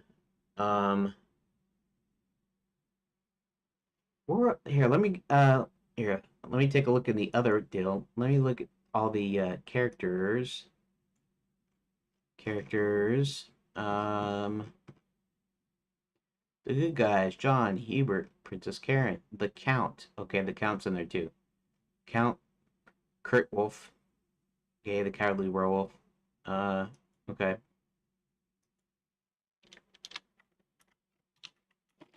The Count.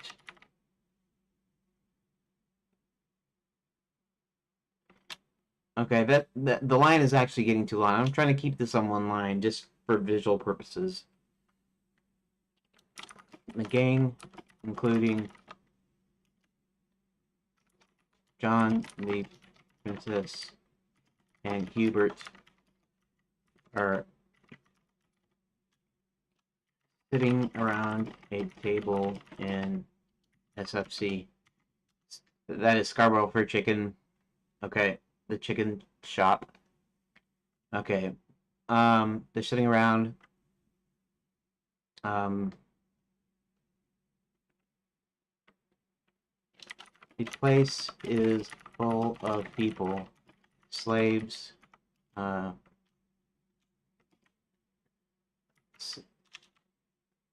citizens, and tourists alike.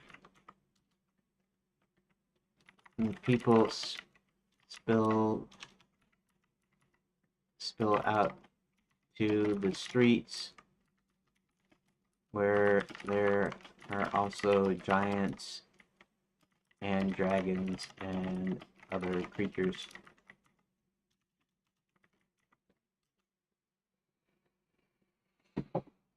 Okay. Now,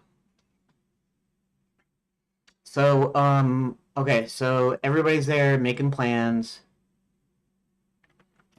Hubert begins to speak to the crowd.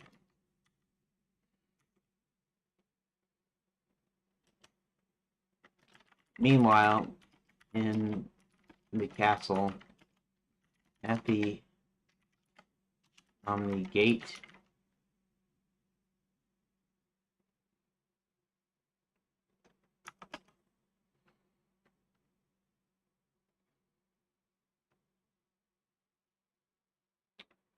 oh yeah, you know what?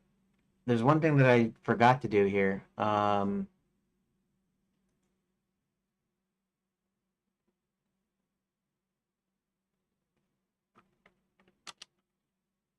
Hubert sends John to night school to inform them and enlist their help. Hubert himself goes to a god college, now with full magic, and breaks the magic shield.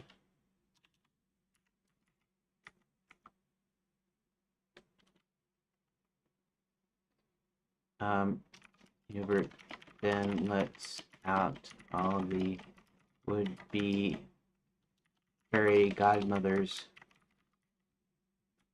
and convinces them to help him.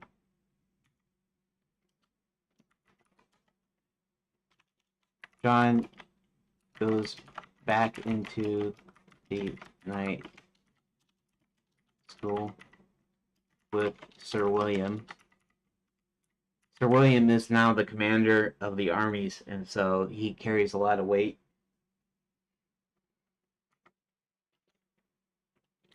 A lot of knights or knights in training have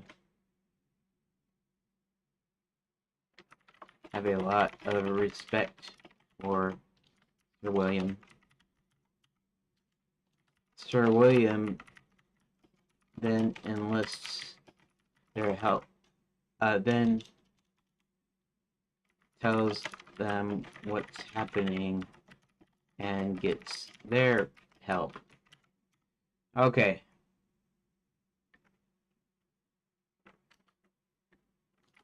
They all rendezvous back at Scarborough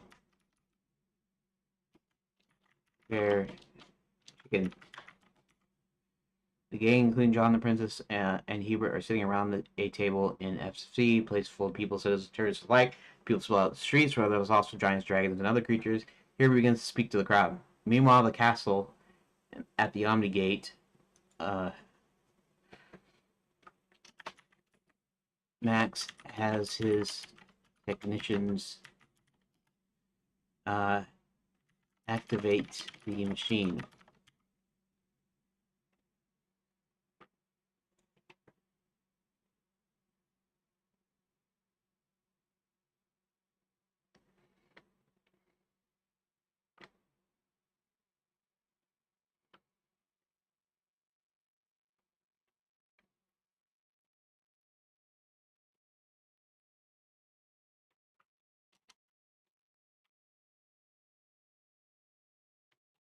First at half power,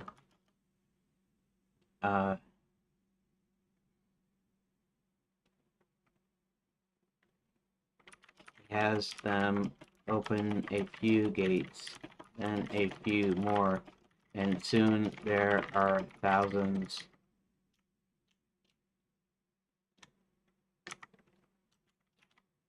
Thousands of gates are open simultaneously and then shut off.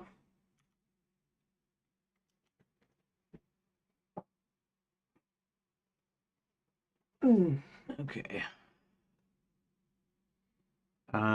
Okay, so this is just the testing part here, okay? Ooh, we're getting close. We're getting close here. It's actually it's a lot of stuff, so yeah. Anyways. And then shut off.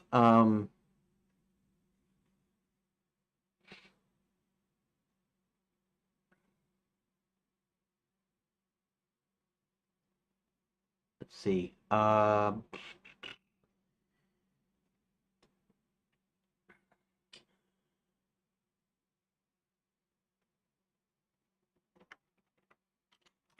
Max has his guards assemble the armies of creatures, including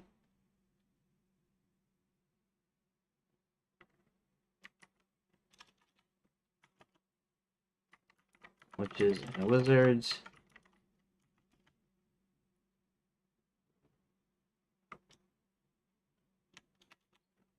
creatures and men. Okay. Noticeably,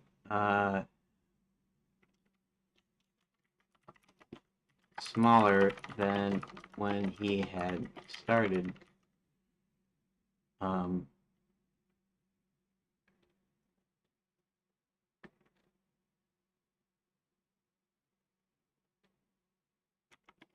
He continues.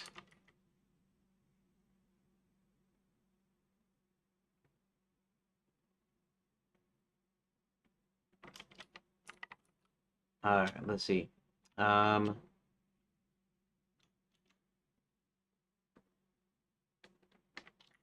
As soon as all armies are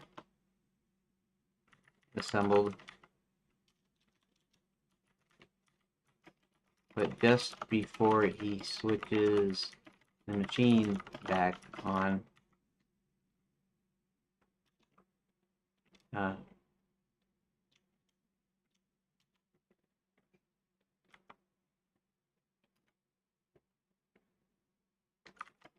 starts seeing people coming over the.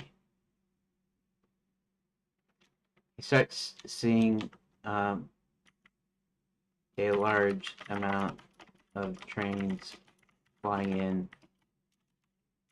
Okay.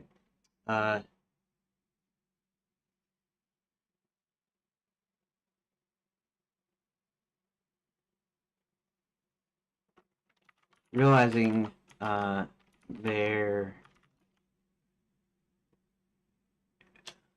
realizing who they are, he commands his armies to attack them.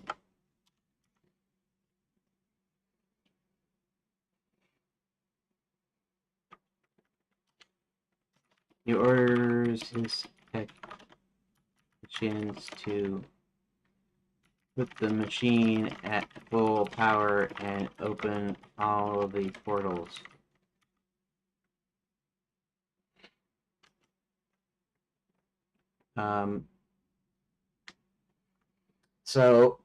I guess I don't really want to put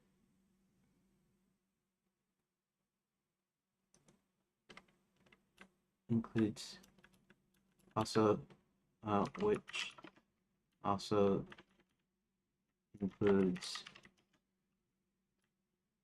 giants, dragons, and other creatures. Okay. He orders his technicians all the portals.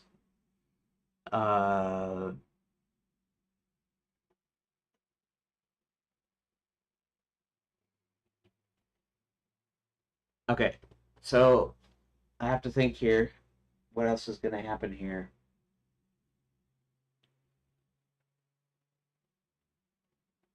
I mean, I could put the deal where he goes in and where the technician is saying, like, sir, the machine can only stay open. The portals can only stay open for about 10 minutes before they run out of power. And he knocks him over and he starts the machine himself. And as doing so, there's this big battle.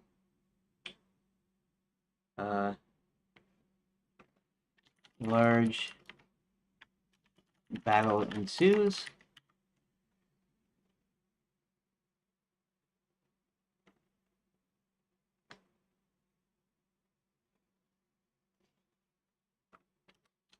When the battle starts waning in favor of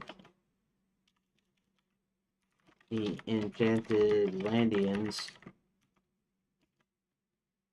John spots Max trying to escape.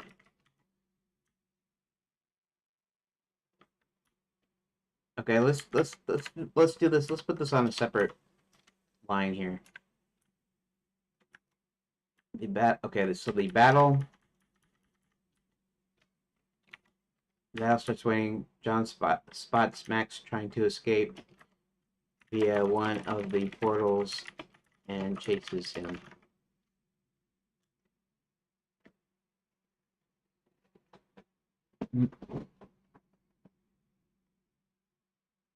Um, I'm wondering if there should be multiple controls for the multiple portals so that John could actually literally stop the one and where Max has to escape via some other way or something. Maybe not. John tackles Max, but Max throws him off and starts running for a stairwell.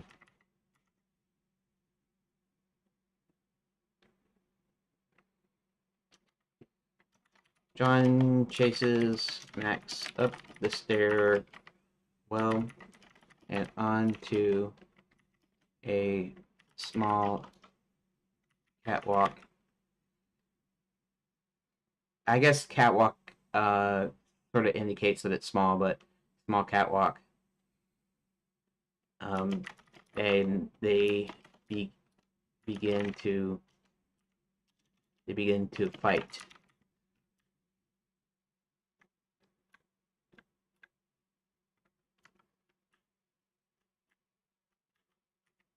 Up the stairs and onto a catwalk. And they begin to fight.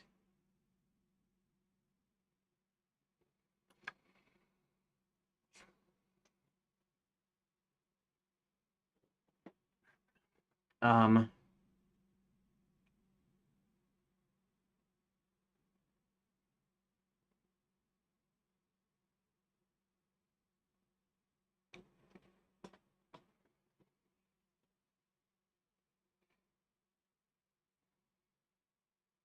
Here, let's instead of having him fall to his death, let's have him escape. Max escapes for another day, just in case. John still has his silver ticket. And Max manages to grab it out of his coat.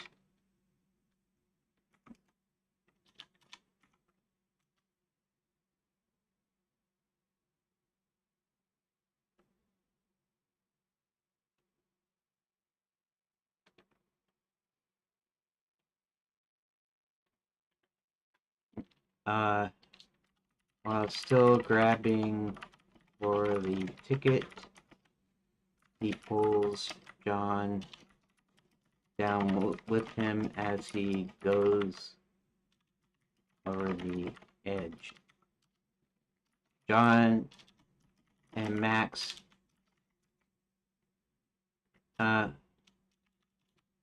John holds onto the catwalk with his feet as Max dangles below.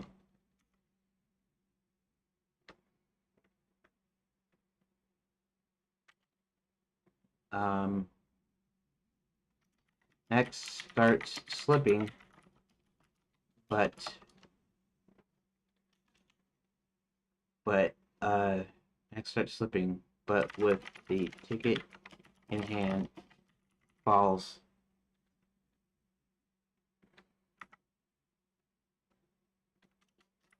John turns away as Max falls, and when he turns back, Max is just gone. All right.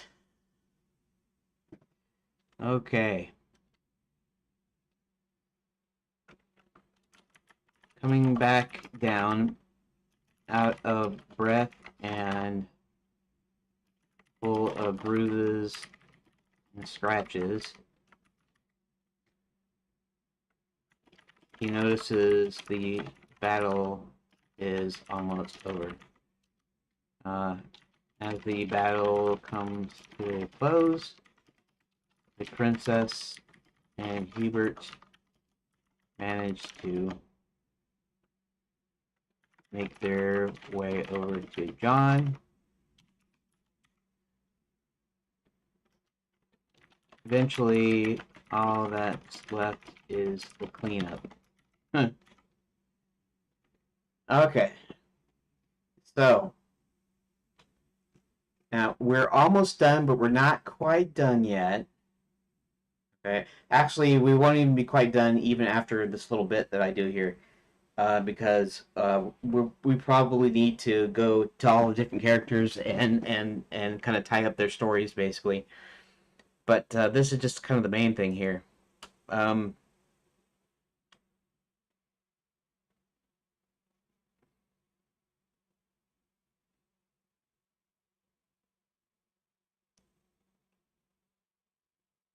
I wasn't going to have Max escape.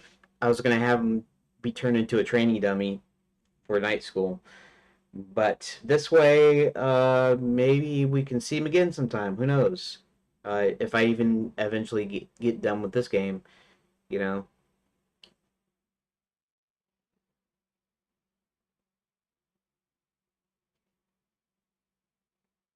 Uh, okay, so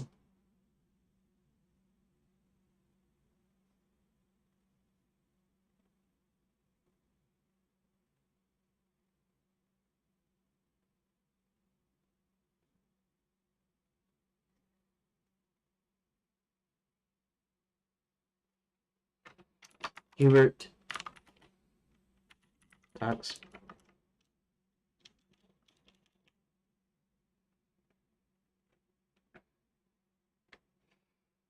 Um,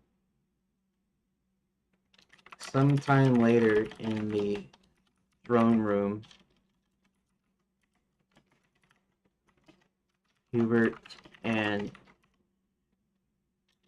Hubert talks privately to John and Princess Karen.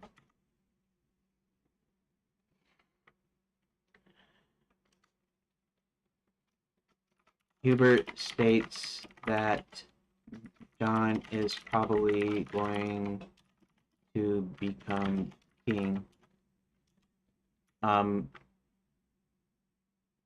Maybe. Well, I was gonna have the king trapped in the suit of armor for the Black Knight, but maybe I'll still leave it as a mystery here, at least at this point, or maybe in this version or whatever.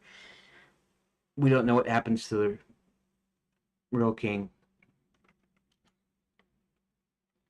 Hubert then tells them they don't know what happened to the real king and that Max is still probably alive.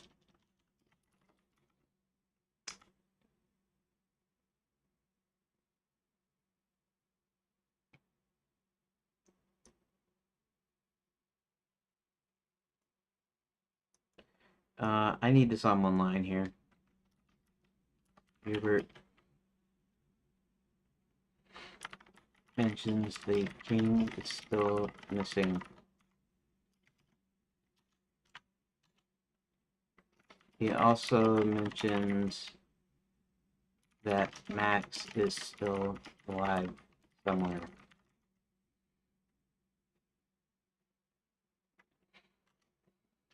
John mentions he wants to have a date with Princess Karen. Okay, I guess maybe I can kind of leave it there. I don't know. Do I need to put an end in on this part here? I'm not sure.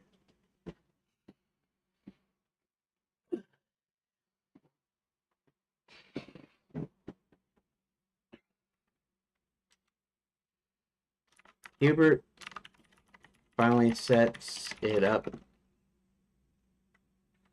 and gives it some magic touches, and I just won't say what that is. He then leaves them in peace to eat dinner and to talk. Okay. So there's your end. That's your end. This is the ending here. not bad. It's taken up. I would say this takes up about a page. Um, with the other part above, it's gonna take up to. Yeah, I'm gonna have to. Okay, so let's go up here. Okay, and what I'm gonna do here is this is the quote unquote short version, and the other one's kind of the short version too. But here, actually, this will be enough to actually get the game part running and working here. But we're gonna put this here, or I don't know if I just copied it or wait a second.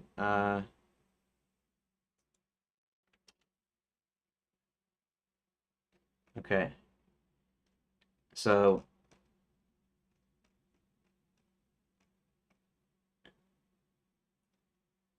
okay, I did do a copy. That's fine. We're just gonna leave it. You know, I don't delete any of this stuff. Any of these ideas, they might end up finding their way back. Some of the stuff that I come up with, as far as the princess escaping and stuff, is probably going to be in the game somewhere. Anyways,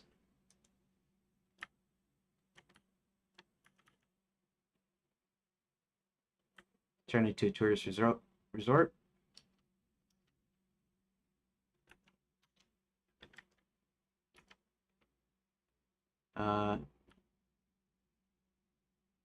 Everything is closed up.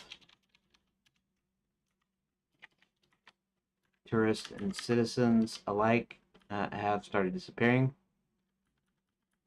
Princess from another realm was kidnapped.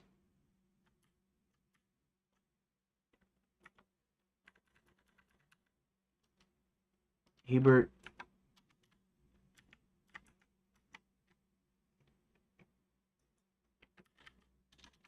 friend and advisor to the king.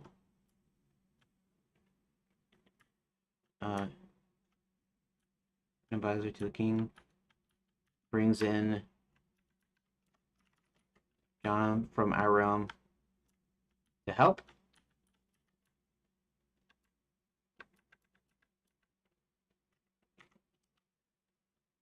Hubert sends John over to night school and princess prep. John learns the princess was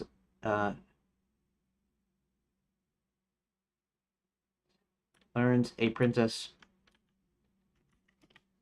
was set to speak at the school, but hasn't shown up.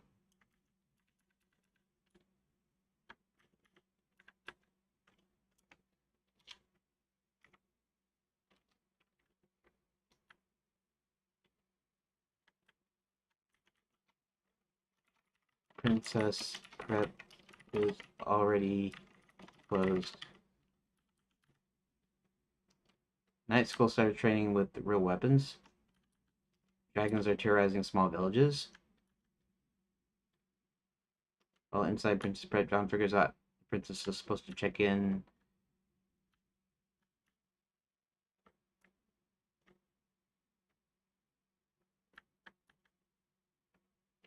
Learns princess was supposed to go to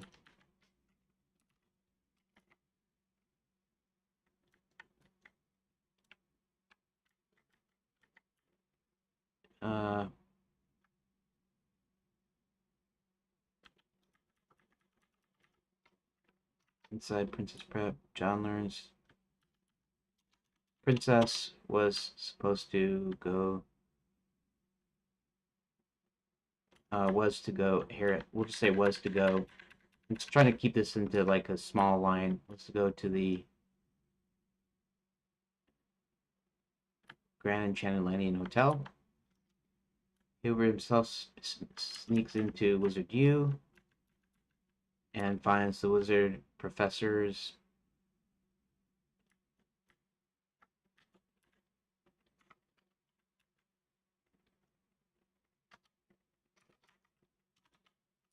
he finds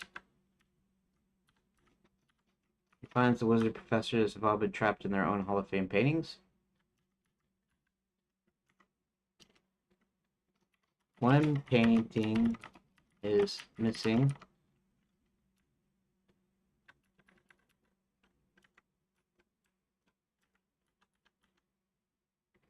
Oh. Getting some maps. Yeah, let's do something here. Let's go down here. Find store, secret magic. And what did I put? Maps.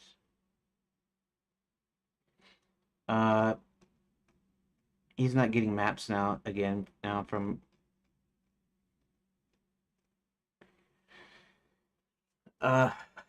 painting is missing.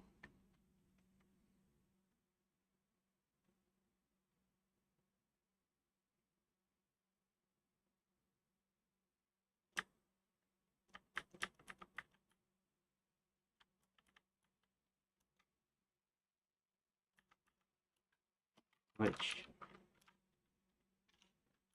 Hubert realized was Maximilian spells on painting.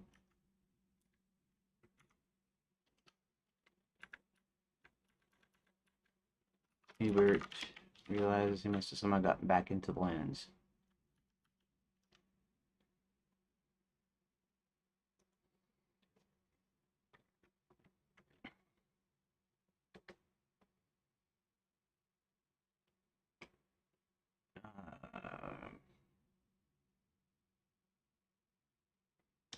Uh,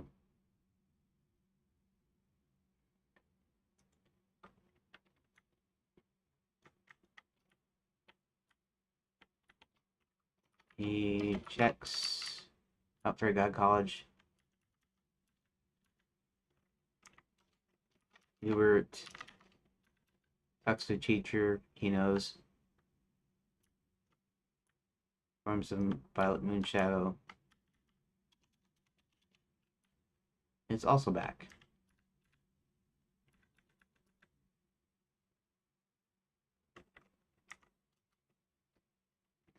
Violet near the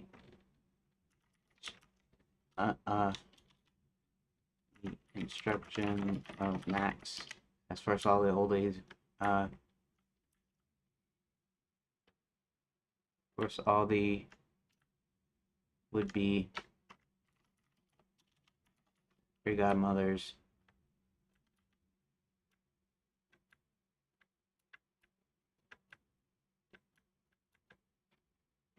To train as evil witches. Okay.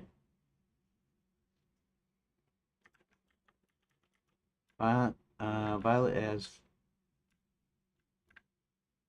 forced all the would-be fairy to train as evil witches. When John and Hubert, how about John and Hubert rendezvous at Scarborough Fair Chicken.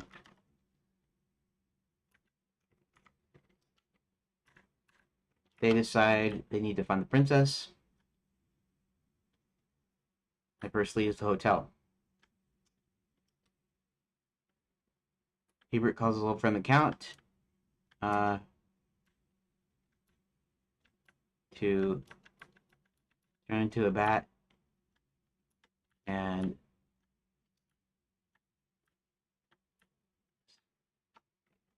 spy out any trace of the princess. Obviously, he's called the Count and he turns into a bat, so you know what that means. So I don't actually need to write that in here. Princess managed to escape her ropes with the help of some mice.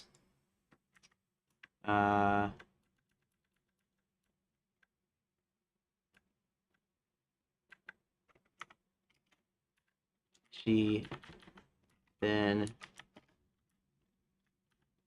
tries to escape by getting into the dumbwaiter, to which she's forced upstairs.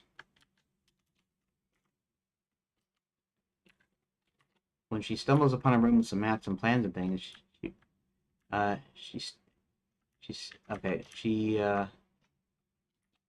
stumbles upon a room with some maps and things. We'll say maps and things, which she takes, but is recaptured. And the count comes back and tells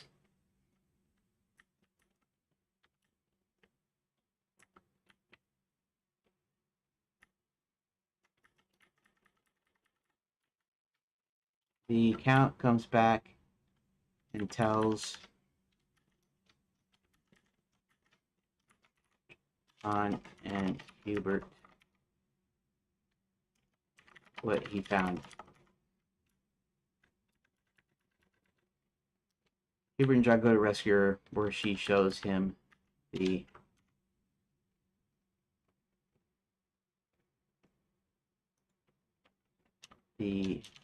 papers.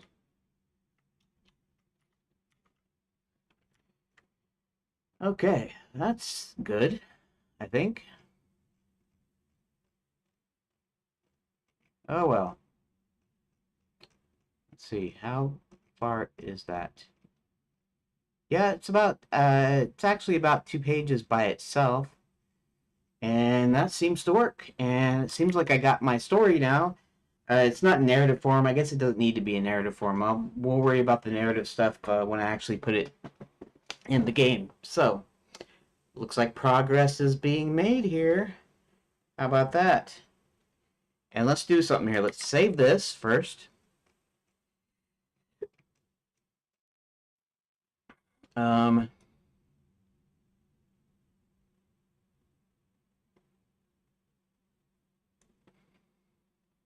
I might should go ahead and put these documents into. I might should copy these documents and put them into the project folder for my actual Redot project, because that's already on GitHub, and so then I'll have a copy of the documents on GitHub. Well, maybe if maybe when I start implementing, I guess what I'll do. We'll see. Control C. And let's go to. Now, hopefully, I'm still on the desktop. Am I still on the desktop? Yes, I am. Good, good, good, good. Let's go to Pastebin. And let's create. Okay, Enchanted Lands plot. Okay, so I'm going to actually edit this. This was just to show somebody what I had gotten so far. And this is that first half that I finished yesterday. So let's edit this. Edit. And let's go ahead and paste it. Paste. There we go. Oh, I need to remove that. Hubert and John go and rescue her. Oh, let's actually go back into the deal.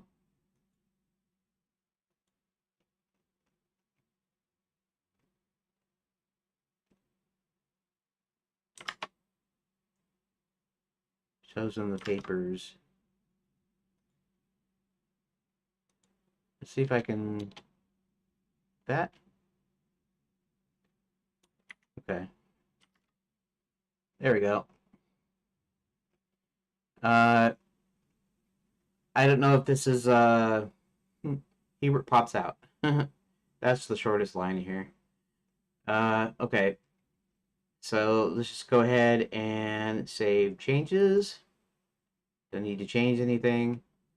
And Bob's your uncle.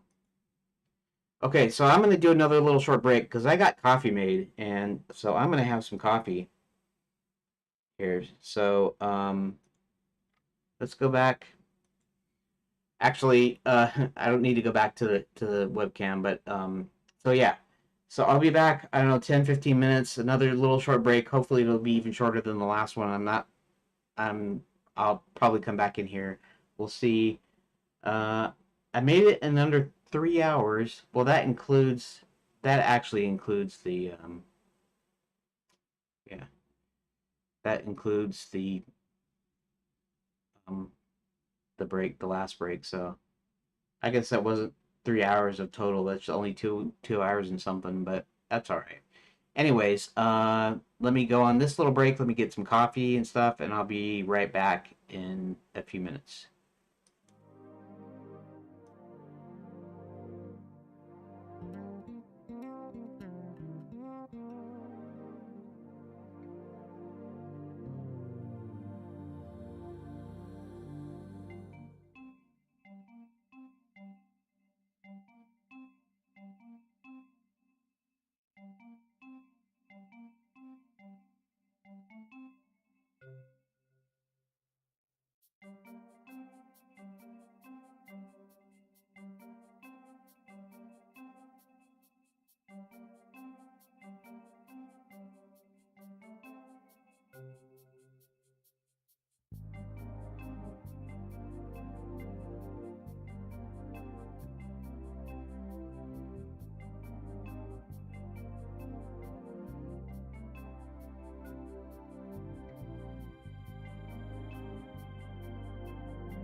Okay, if anybody is still around, listening or watching, now I have to decide what to do. Because I wasn't expecting necessarily to finish that early, and this is kind of early, so to speak. Because the next thing I gotta do is. What's the next thing I gotta do?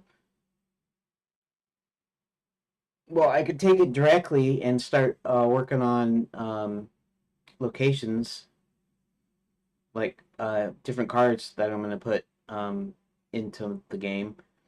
I could start charting things out, including just like sketching out locations and stuff. I haven't really did any charting or anything like that. Um, I could read the outline here and revise it. I could also try to go back through my notes and add in the other characters that are supposed to be in there. Hmm. So the question is what to do. What to do next? Um, yeah, because the next thing what I have to do is okay. So maybe I won't finish the narrative as I had put it up there, but at least it was kind of useful in helping me figure stuff out and what I'm actually gonna put in there and whatever and stuff. So now I've got to think. What is the best next course of action? Would it be just to jump right in and start adding cards and things? Break it up into scenes? Do I need to further go and break it down or add more detail because I need to add more stuff? Here, let's actually go through it just a little bit here. Here, let me go to the web page and to the paste bin here. And we'll look here. Enchanted a real Magic Kingdom is turned into a tourist resort. That could be opening an open description, basically. It's fallen in hard times where everything is closed up. Tourists and citizens alike have started disappearing. A princess from another realm is kidnapped. Hubert, friend and advisor to the king, brings in John from our realm to help. Uh, Hubert sends John over to the night school in Princess Prep. So those are not real detailed. In fact, the first three are things that have happened that is not actually playable. It's kind of your opening. It's kind of your opening. There. Hmm. Princess from another realm was kidnapped. Okay.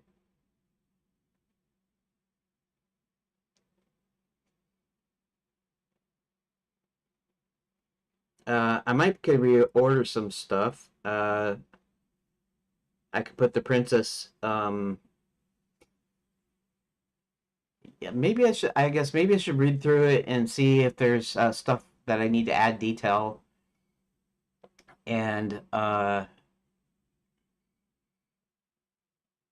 where to add detail and maybe how to reorganize a few things. Maybe if I need to. Okay, so let's. I guess let's just.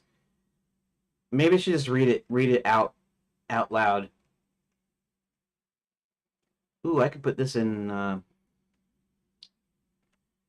Um,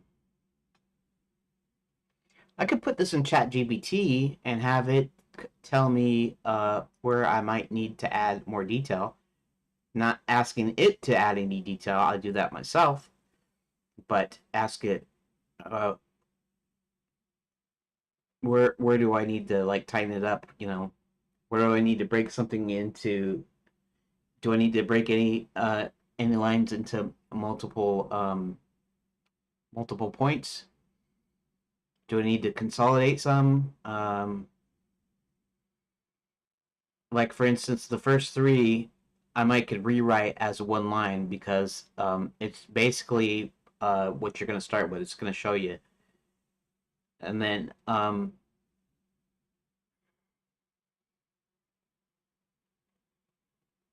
hmm, it's like, okay, so how do I do that? Okay, so let's start with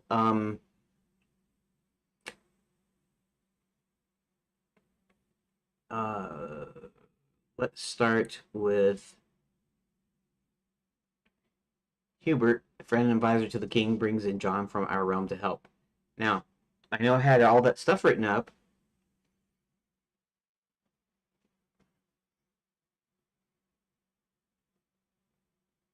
Um, about how he brings him in. He goes in. He uses a ticket. He goes in. He sets up a silver ticket to where John can buy the candy bar and get the ticket. And then John has to say the words, and then goes to the portal. He's on a train. Then he sees a little fat little man come in, kidnap the princess before he blacks out, and then he wakes up in a forest that's devoid of leaves. And I call it the forest of forgetfulness, and it almost sounds like a kind of a what word am I looking for? There's a there's basically um the force of forgetfulness is forgettable. I should say. Uh, that is, it doesn't matter what kind of force he's in because it somehow doesn't apply to the game. I think originally I was going to have maybe there was a thing where he was going to have to find his way out, and because he's forgetting everything, he that might have been part of the game that or part of what I was thinking about originally. But right now, it almost seems inconsequential to the rest of the game. In fact, you don't want a force of forgetfulness, anyways. This place is a tourist resort. You're not going to have a resort that has something that endangers or somehow impairs the guests. So that would be gone. That doesn't mean there isn't bad guys that couldn't come in and couldn't do something. If I found a way of working into the game, like they're setting up this force of forgetfulness, uh, so that they can work out their plans in secret, where they're shielded somehow from the magic, but everybody else is affected by it, and that was part of the game. So I might even reference that anymore because I don't have a reason for it to be there, and really it would be superfluous anyways. You know, I mean, already they do their secret plans in the hotel after closing everything. So what use is it to include this force of forgetfulness? And originally it wouldn't be there, so the force of forgetfulness wouldn't be a thing. It would be a thing that the bad guys did. Originally I called it the force of fading thoughts, and that sounds a little too serious for this little comedy dilly. Just say what it is directly, right? Um, so in this, I don't know if I have it detailed enough, or if I have certain things detailed enough. So we'll have to see here. Channellands, real Magic Kingdom is turned into a tourist resort. It's fallen on hard times where everything is closed up. Tourists and citizens alike have started disappearing. A princess from another realm is kidnapped. Hubert, friend and advisor to the king, brings in John from our realm to help. Hubert sends. I almost want to say now. Eventually, originally, he was called Harold, and for obvious reasons, I decided not to use that. We don't need another wizard named Harry. So I started Hubert. But one of the things I was considering was Hobart. Hobart sounds funny too. I thought Hubert sounded better, but each time I read it, I keep on thinking in my head Hobart instead of Hubert. So I don't know. Maybe I should change it to Hobart. I, you know, it's just supposed to be kind of whimsical sounding. The fantasy aspect, it's not that it's a fantasy name, like it's a made up name, but it's more like it's something that's not used very much or is kind of old fashioned in a way. So it kind of gives it that air of the fantasy thing, you know. Instead of naming him like John is from our realm and it's modern day, so John is a normal name from a normal place, right? Hubert is from a fantasy deal, and it's a little out of time and stuff, so that's why he's called that. You know, if I called him something like Bob, it might be funny, but um, it would not. I mean, it might be funny to call him Bob, but you know what? The Count. I'll go ahead and say what his actual name is, and I had named him for a particular reason that I'm not going to get into. But his name is Roy, and his name is Count Roy, and the reason that I used him was to I kind of patterned him after, and Roy kind of sounds like another name, and that's really all I'll say about that. But he already has a funny name, so in the end, you're gonna learn who what the Count's real name is. And of course, the reason that he uses the Count is because Roy doesn't sound very scary, and so thus he doesn't use that moniker. Anyways, let's go back to telling the story. Okay, Hubert, friend and advisor to the king, brings in John from our realm to help. Hubert sends John over to night school and Princess Prep. John learns John learns a princess was set to speak at the school but hasn't shown up. Princess Prep is already closed. Night school started training with real weapons. Dragons are terrorizing small villages. Inside Princess Prep, John learns the princess was to go to the Grand Enchanted Landing Hotel. Hubert himself sneaks into Wizard U. He finds the wizard professors have all been trapped in their own Hall of Fame paintings. One painting is missing, which Hubert realizes that this was Maximilian Spell's own painting. Hubert realizes because of this, he must have somehow gotten back into the lands. Then he checks out Fairy God College, talks to a teacher that he knows, who informs him Violet Moonshadow is also back. Violet's forced all the would-be fairy godmothers to train as evil witches. John and Hubert rendezvous at Scarborough Fried Chicken, which is the only food concession still running in Enchanted Lands. Everything else is closed down. In fact, I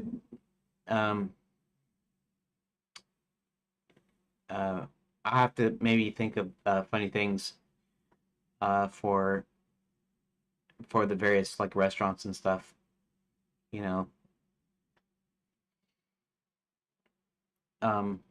think up funny names. It's Scarborough Fried Chicken is like Kentucky Fried Chicken, but Scarborough Fair is that old song. You know, are you going to Scarborough Fair? Parsley, sage, rosemary, and thyme. That old poem. So it's called Scarborough Fair Chicken, and I did put the E on purpose at the end, even though fair is not spelled with an E. At least not modern ways. Maybe it was in the past, but maybe not even in the past. Maybe it's something that I just thought of, like Ye Olde Tavern or something. Scarborough Fried Chicken. They decide they need to find the princess, and their first lead is a hotel. And of course, the reason is because she was kidnapped. But I wanted to keep it short and succinct here in this list. Hubert causes his little friend the Count to turn into a bat and spy out any trace of the princess. Princess manages to escape her ropes with the help of some mice.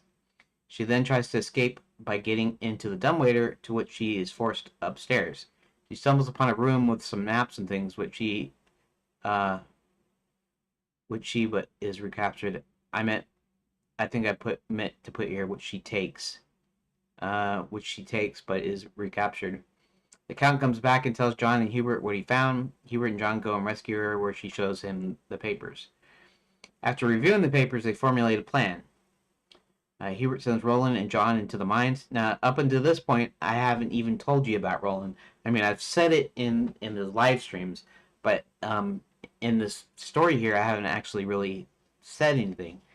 And so there's Roland is going to appear in the thing here. Hubert sends Roland and John into the mines. Hubert then finds the dwarves' secret magic focusing disc. And I just kind of came up with this thing because he needs to get to the castle, and the only ways really is the flying trains, and then some magical method to get him up there. And so I was gonna do this magical teleport thing, but instead I decided that he's gonna use his magic. But because he's got halfway magic, it might only send him halfway. He might come plummeting back to the ground or something. So what I just kind of come up with, I guess it's just kind of this magical device to get things where I want it to be. And so basically, the dwarves had made this magic focusing disc for wizards or whatever. Or maybe the backstory could be that these discs were made for people from different realms that didn't have magic to help them, create magic. You go to Wizard U, you want to become wizard for a day or whatever. Maybe they use these focusing discs to help you with the magic. Anyways, so Hubert then finds the dwarf's secret magic focusing disc. Hubert uses magic to get to the castle in the clouds. And I was almost gonna say add some detail where he like barely makes it, where like he appears like right outside the railing of one of the what do they call that? Portico, veranda, terrace, one of the terraces. Basically raised platform deck around the castle, and he barely makes it because his half of his magic is only still working, and even the focusing disc almost misses it. But that's just a detail that I might add later to add some some character or something to the story. He uses magic to get the castle in the clouds. Roland and John go into the dwarf mines. Roland finds a secret door and gates entrance into the gnome kingdom. Max finishes the Omni Gate and is ready to test it. Now, at this point, I haven't told the audience about Max and his plans, and that's probably something that I should do. I should have a few things in there that actually shows it. Especially if I go with my plan and allow you to play the villain's plans. Play the villain side of it. And I know what you'd say. You might say, if you're going to let them play the villain, then they should be able to win as the villain. But this is a story-based game. It's an adventure game, which means I'm telling a linear story. Doesn't mean I don't have non-linearity in it. Like you should be able to go to different parts at different times. If you're stuck, you switch characters and you go on theirs for a while. The same thing with the villains. But ultimately, the villains don't win. Classic good versus evil. I'm not one of those kind of guys that have to, oh, wouldn't it be interesting if the villains were able to win, blah blah blah, and you're blah blah, that sort of thing. I don't know.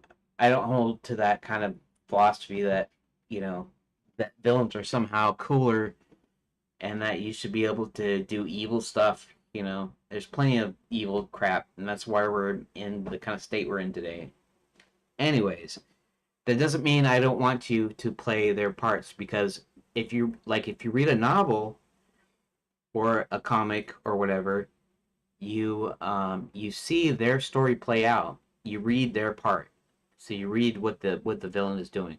Maybe not as much because you're following the point of view character, which is usually your main protagonist, and so you're focused on that mostly. And so when they show the villain, it doesn't show the villain as much, but at the same time, you still get to see what the villain does instead of not seeing it. And plus, most games, most adventure games, will still give you an idea of what the villain is doing in cutscenes. So instead of doing cutscenes, um, you actually get to play it. I think if I do that, if I get too many people going, no, no, no, I would take away from it, blah blah blah. Don't do it. Maybe I'll decide not to too. Anyways, where were we? Uh, okay, okay, Max. Okay, Class in the Clouds. Okay, Max finishes the Omnigate and is ready to test it. Hebert tracks down Violet and confronts her. Meanwhile, Roland and John locate the office in the mines.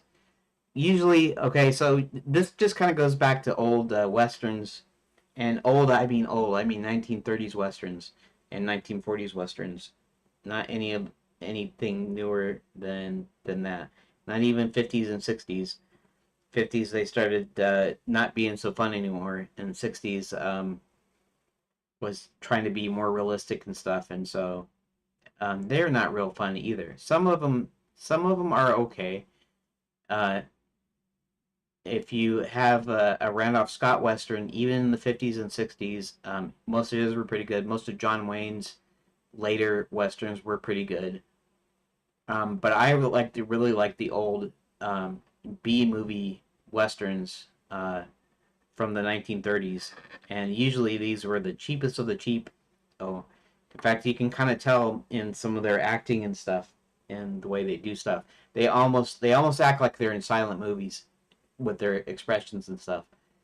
And they thought that they had to do that. Why? Because say a movie from say 1933, that was only 4 years after sound was introduced. So there were still, even though the major movie studios and major movies had a bunch of money and stuff, and they had it down well enough, the cheaper ones, they filmed them quickly and they got them out quickly and they made lots of them, and so they're essentially low budget movies. Not anything like any modern low budget or indie movies. Those are cringeworthy. I can watch an old 30s western, and even with their bad acting, if I put myself in the mindset of the 1930s, it's funny. You watch it and you're entertained, but it's never cringy. I never go, oh man, like cringy means like embarrassing for you. Like they would say some lines. If you get a modern independent film, they say some lines and it's just like so bad that you're like, I'm embarrassed for them, kind of thing. And these old movies, you don't do it. Okay, so you know how I am. I always go off on a tangent, and I have to work hard to come back to my point here. So what I was saying is, in these old westerns, they would frequently have gold mine or silver mine stories, where they have guys looking for gold or silver and finding it in some cases. And when they have those mines, there's always an office built in. They use shoring timbers, and I think this is what they really did back in the day in mines. They'd have a place like carved out or blasted out or whatever they do, carved out, and then they'd have the shoring timbers, and they'd have a door and basically a little room that's an office with a desk and a few things, probably some scales and whatever they were doing, sometimes to test it or whatever, paperwork or whatever. So they have this usually have this little office. So I decided that there is a little office here in these mines. It says, then Roland and John spot the dwarves tied and gagged on the floor. Sneaking in, Roland easily snaps the bonds holding them. Roland is a big guy. He's a child, but he's as big as a tall man. And then it says Roland and John are captured by the gnomes. So as soon as he frees the dwarves, the gnomes come in and catches them. And then we go back to Hubert. Hubert casts a spell that causes his magic to return to him. He does the magic spell thing with her. And I don't know what I was going to do with Violet just yet. But anyways, the guards, alerted to Hubert's presence, chase him to the train station. And then we cut back to the gnomes, put John, Roland, and the rest to work. So now they're working in the mines. Back in the mines, John signals the dwarves to overpower the guards. So he kind of just gestures to them, and they're working for a while, and then he looks at them, and even Roland seems to understand. Even if he's a child, he seems to understand. There's an explosion that seems to come from one of the mine walls. When the smoke clears, a train appears to have crashed into the mine. Hubert pops out. He comes right out of the train. It apparently commandeered a train and flew it right into the mines, which I guess I didn't really think about how he could do that. How would he do that? He knows that they're in the mine somewhere, but he doesn't necessarily know where they're at. But apparently, he was able to crash into an area that's adjacent to the outside somehow. Anyways, who knows? Maybe there is an entrance, an outside entrance to the mines, and maybe that's something I could put in there later.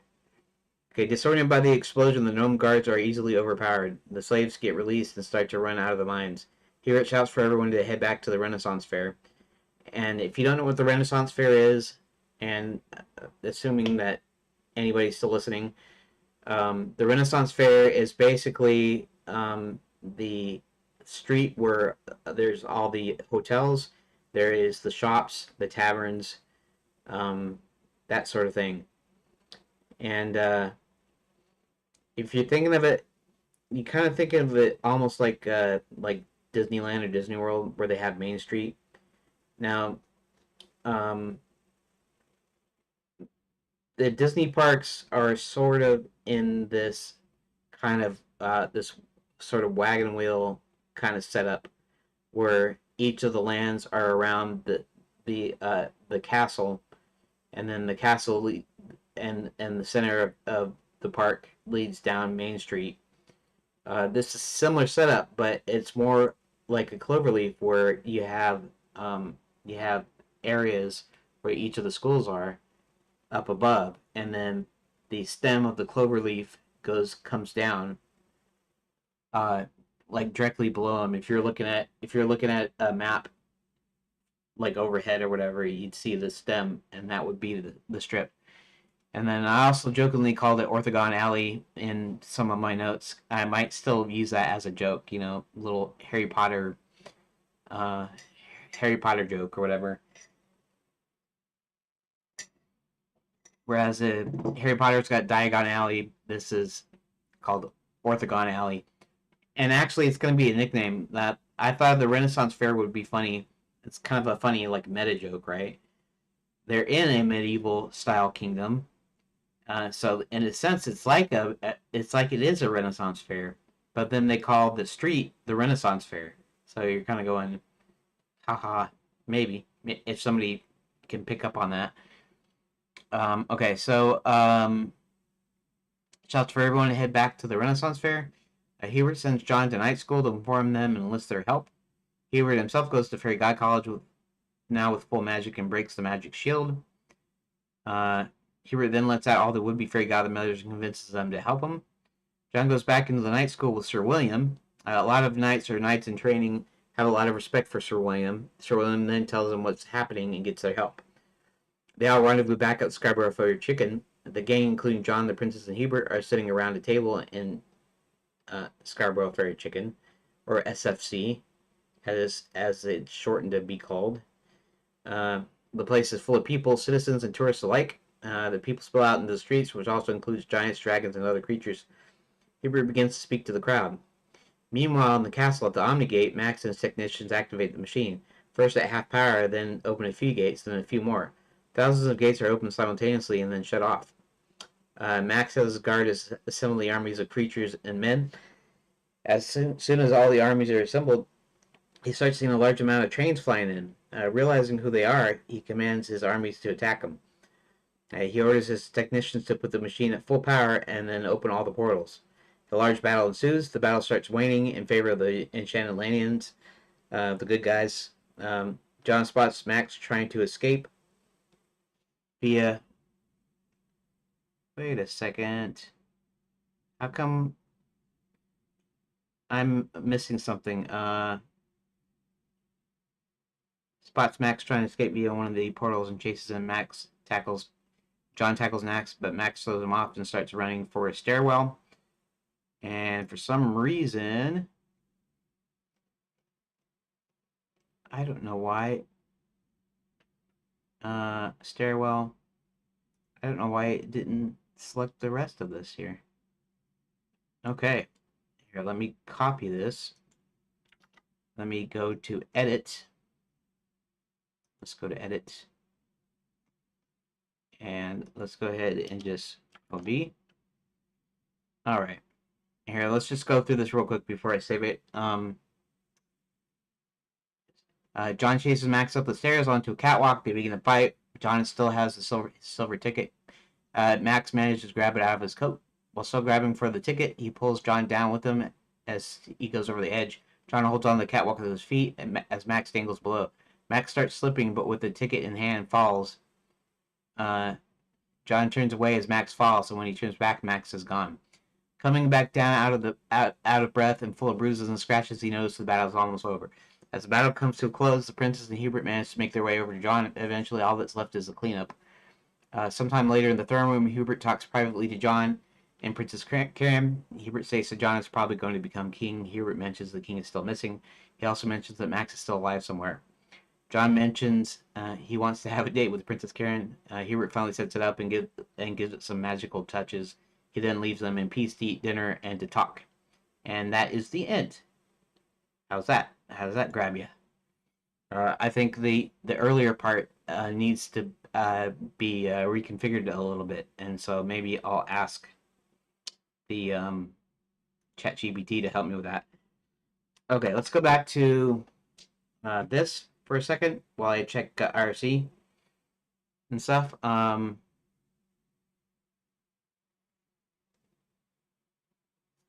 and browser, yep. Upgrade with your second breakfast. That's too much Lord of the Rings for you. Yeah. Second break, I mean second breakfast. Second breakfast, I mean second break.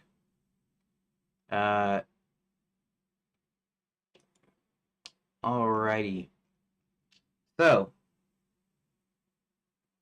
and actually, you might have to listen to me read that again, because I need recording. I won't have anything for the update for today and yesterday, because it'll all just be like 2 short blurbs and me reading the thing off, and so yeah,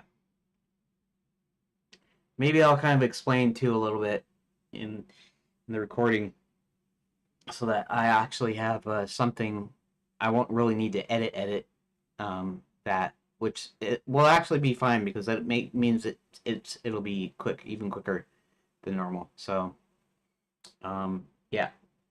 So what time is it? 3:10, and I guess I basically wasted some time. It's not my intent to like actually waste time. when I was reading there, I was trying to not just tell you, but I was trying to identify places where I needed to modify the whole plot outline thing. So hopefully somebody will listen or hear it. And so I guess if you listen to it at all, you don't have to listen to it again, but I will probably go through it again. So so let me go back here, and I'll go up to the top. Actually, what I'll go ahead and do is I'll go ahead and explain a little bit of what I did yesterday, even though I did record a short thing yesterday. Um,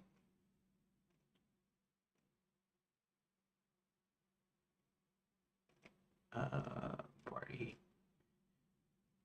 Now, all of this stuff there's a lot of details in there. There's a lot of puzzle stuff.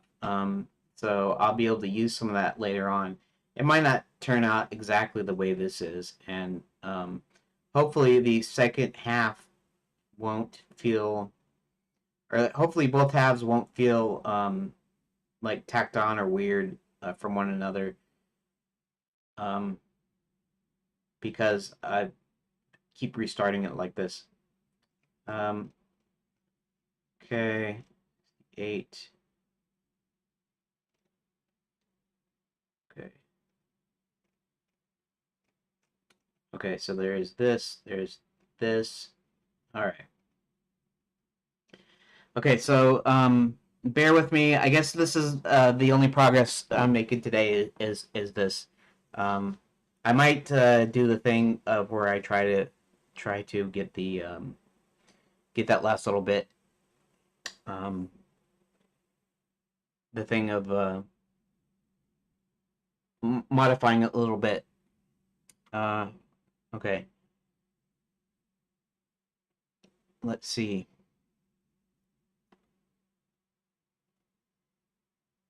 All right. Let me check something here. I'm not recording, right? In fact, let's just start recording here, and then I'll know where to edit it. It won't be an edit. I'll just be like trimming it. But so okay. So start recording. Let's go over here to. Oh, come on. All right. Okay, so yesterday, now you'll probably see this in a little small 30-second video from yesterday what I actually got done. But I just wanted to kind of recap a little bit what I've been doing. So I decided that I wasn't moving as fast as I wanted to, and that's where I was writing this narrative, and it was taking too long, and it's 9 pages, and that was all this up here, and it actually got to the halfway point. And now I'm still thinking about somehow maybe going through and finishing this here. This so hopefully it'll have 9 more pages or something for the second half. And what I'll use is I made up a list of these plot points, and so maybe I'll flesh the rest of this out, because I don't think I should just like abandon it. But I wanted to get something done so I could get the game, the first phase done quickly. And so what I did is I said, okay, I'm gonna see if I can just do like just a page of story, so I could actually get on to making the game part of it.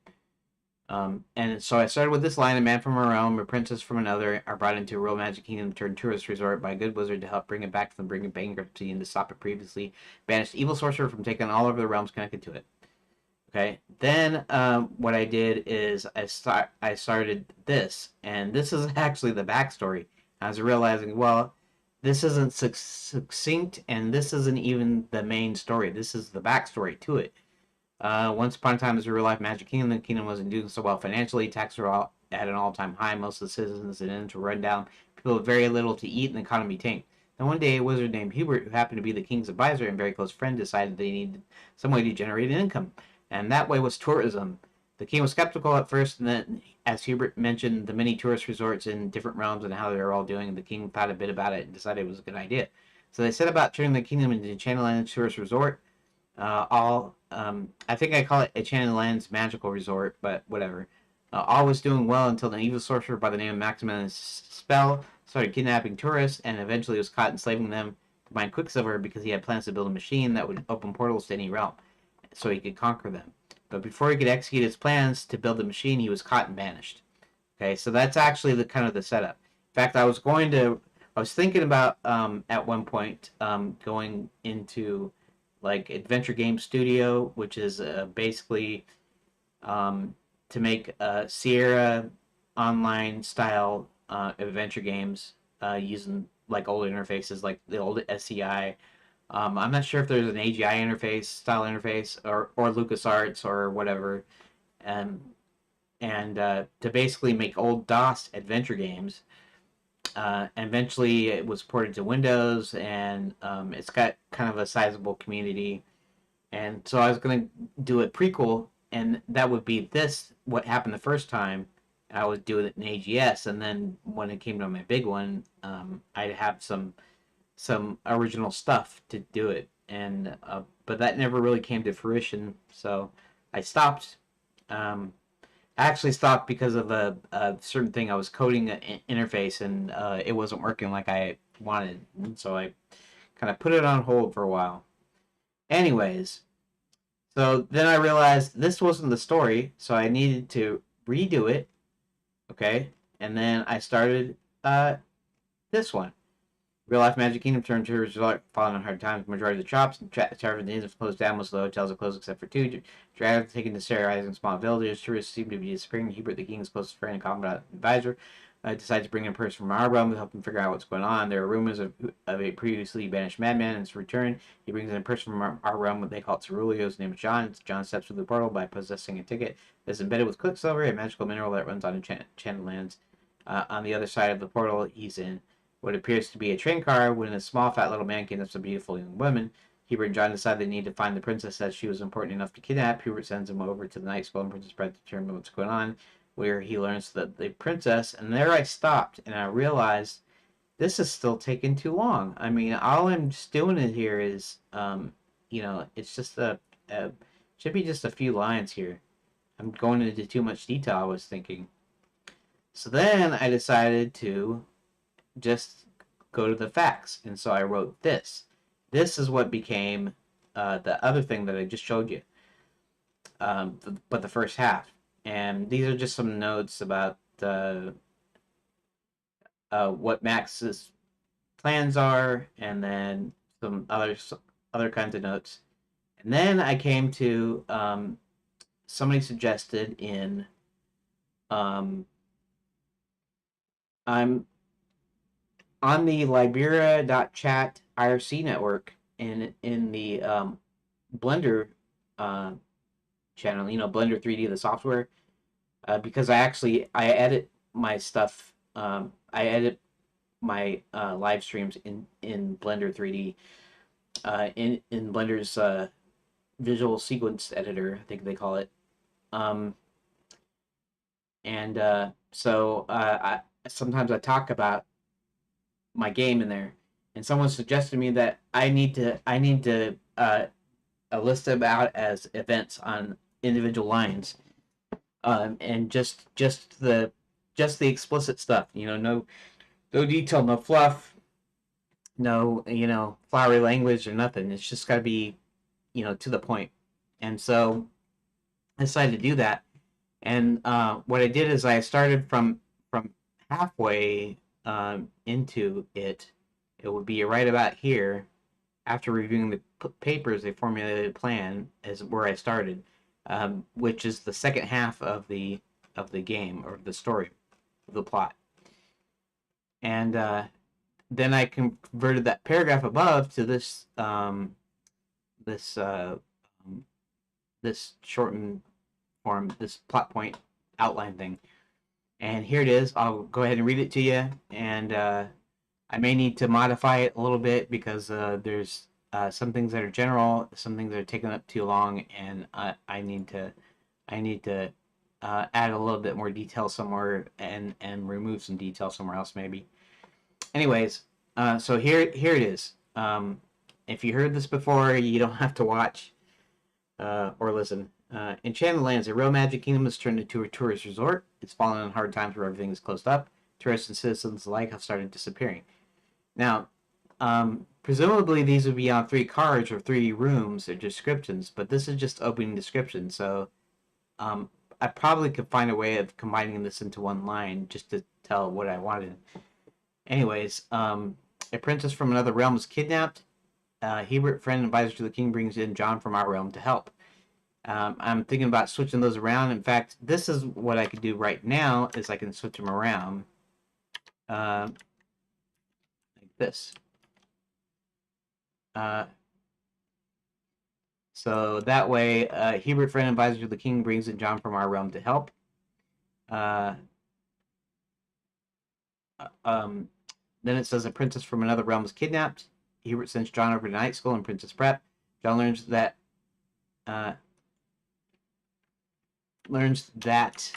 a princess was set to speak at the school but hasn't shown up. Princess Prep is already closed. Night school started training with real weapons. Dragons are terrorizing small villages. Inside Princess Prep, John learns the princess was to go to the Grand Enchanted Landing Hotel. Hebert himself sneaks into Wizard U. He finds wizard professors have been trapped in their own Hall of Fame paintings. One painting is missing, which Hebert realizes was Maximilian Spell's own painting. And I don't know how to say it in one line. One painting is missing. I don't know if I should. Okay. Anyways, Maximilian Spell was the guy that was banished before, that tried to do this before. I don't know if I should put that in here somehow. Hebert realizes he must have somehow gotten back into the lands. He checks out Fairy God College. Hebert talks to a teacher he knows who informs him Violet Moonshadow is also back. Violet's first all the would-be fairy godmothers to train as evil witches. And Violet is actually Max's right-hand woman, you might say. John and Hebert rendezvous at Scarborough Fried Chicken. They decide they need to find the princess, and their first lead is the hotel. Hebert calls his old friend the Count, turn into a bat to the Count to turn into a bat and spy out old friend the Count to turn into a bat and spy out any trace of the princess. Princess manages to escape her ropes with the help of some mice. She then tries to escape by getting into the dumbwaiter, which she's forced upstairs. She stumbles upon a room with some maps and things, which she grabs, but is recaptured.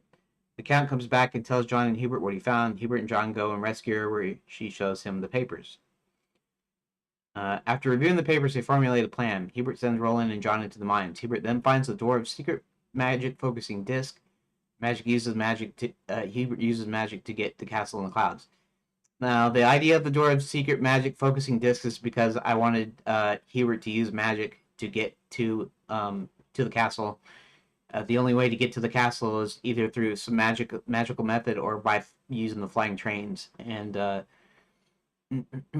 and the magical focusing disc was just a thing that I decided he would use it to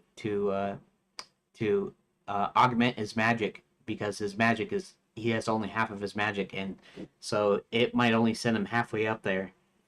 Not a very good bet, but he does it anyways, hoping that the magic focusing disc will actually help him cover the remaining that he needs to get there. Here he uses magic to get to the castle in the clouds. Roland and John go into the dwarf mines, and I know I didn't introduce Roland there, the oversized dwarf, but he's going to be introduced into the game somehow. So I might have to rewrite this to reflect that. Roland finds a secret door and gains entrance to the Gnome Kingdom. Max finishes the Omni Gate and is ready to test it. If you don't know what the Omni Gate is because I didn't put it in this list, which I probably should have. But the Omni Gate is the machine that he's building to open the portals to all the different lands. Hubert tracks down Violet and confronts her. And if you don't know the story of that, Violet stole half of his magic, and so now he's getting it back. And so I probably need to put that in this list. I probably need to modify this list quite a bit, just so I cover all my bases here and all the characters in here. Roland and John locate the office in the mines. Roland and John then spot the dwarves tied and gagged on the floor. Sneaking in, Roland easily snaps the bombs, holding them. Because Roland's a really big guy. He's actually a child, but he's the son of a giant father and a dwarf mother, and so he's about the size of a tall man. He's about 6 foot, but he's like 8 years old, 8 to 10 years old, somewhere in there. Roland and John are captured by the gnomes. Hubert casts a spell that causes his magic to return to him. The guards, alerted to Hubert's presence, chase him to the train station. The gnomes promptly put John, Roland, and the rest to work. Back in the mines, John signals the doors to overpower the guards. There's an explosion that seems to come from one of the mine walls. When the smoke clears, a train appears to have crashed into the mine. Hubert pops out. Disoriented by the explosion, the gnome guards are easily overpowered. The slaves get released and start to run out of the mines. Hubert shouts for everyone to head back to the Renaissance Fair, which, as I said before, is the street that has all the taverns, the inns, the restaurants, otherwise known as Orthogon Alley, which is a little joke. Hubert sends John to night school to inform them and enlist their help. Hubert goes to Fairy God College, now with full magic, and breaks the magic shield. Hubert then lets out all the would-be fairy godmothers and convinces them to help him. John goes back into the night school with Sir William.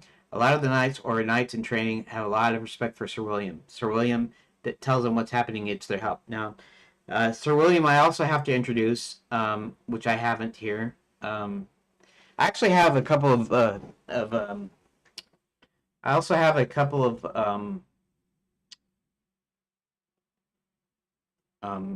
dragon characters, which I haven't shown anywhere in this, which were supposed to be in there. And then we have the Black Knight. We have like the rest of the villains, basically. And I might have to put those in here because they're going to be part of the game too, I think.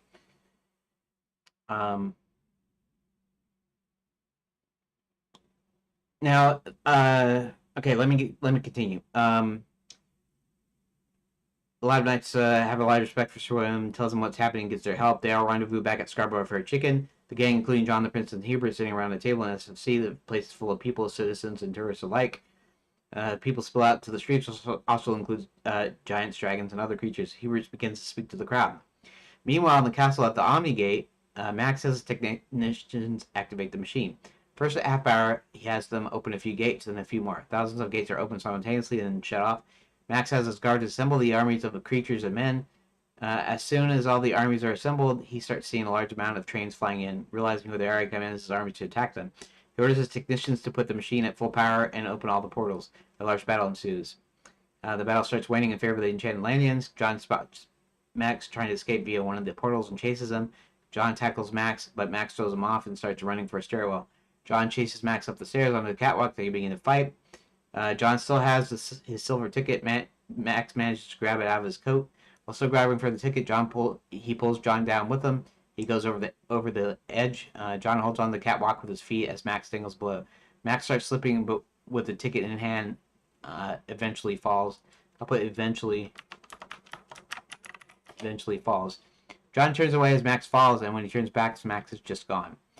Coming back down, out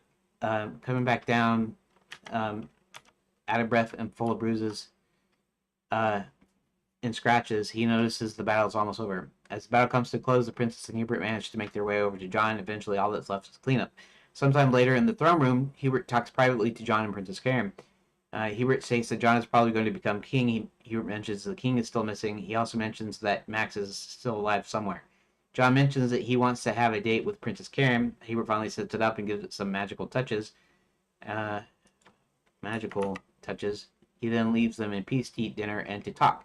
And there we go. And that's the end.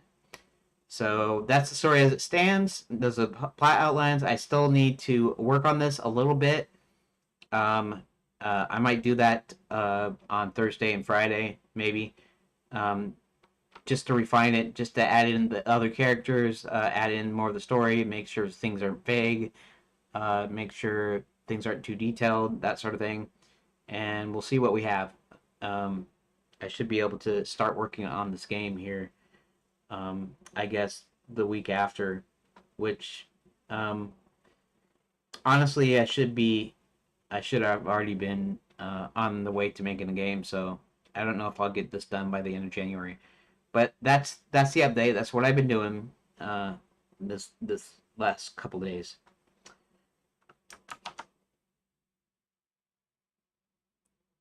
Okay. All right. So I got that recording done. I don't know how long that recording is. Actually, let me check how long that recording is. Devs, no, not dev stuff, videos, OBS, clips, and see, this is some few minutes here, and oh, it's about 18 minutes, huh? I guess I will have to do a little bit of editing there. I wasn't hoping to do a little bit of editing. That would be a kind of a long update, wouldn't it? Okay, well, I guess I'll still have to do editing on that one. I was thinking that it would be kind of quick, but apparently it's not. Apparently I talk too much. And I could go over it again, maybe 3:30. I should be about done right now, though. I think I should call it a day. So I guess I am going to. I'm not sure what I'll do about that. I guess I'm going to try to edit it like a normal. I'm going to try to edit it down as far as I can do it. I mean, that's 18 minutes, right? It's almost 20 minutes, and at the most, I was just going to do like 15 minutes or something. So maybe what I'll do is I'll cut out the explanations so that it's just showing what the lines are that ways. I could probably do that because it's in the list form. I can go to the certain part. I can read it. I can edit it. Shouldn't take too long to cut out some of those parts. Anyways, I think that's about it for today. Thanks for bearing with me, and I'm kind of glad I actually got some progress here, because yesterday I really wasn't doing any progress. Not really, kind of, but not exactly. But looks like got some good progress here, and that's great. Hopefully I'll get the game done by January, the end of January. I mean, the starting of February, so I can start on phase 2 in February. We'll see. Anyways, thanks for watching, and I will probably see you tomorrow for editing editing up whatever update I'm on, 4 or 5. Am I 4? Update 4, I think. Anyways, well, actually, I got timestamps for both 4 and 5, I think. So maybe I'll be able to finish those updates then. Anyways, thanks. I'll see you tomorrow.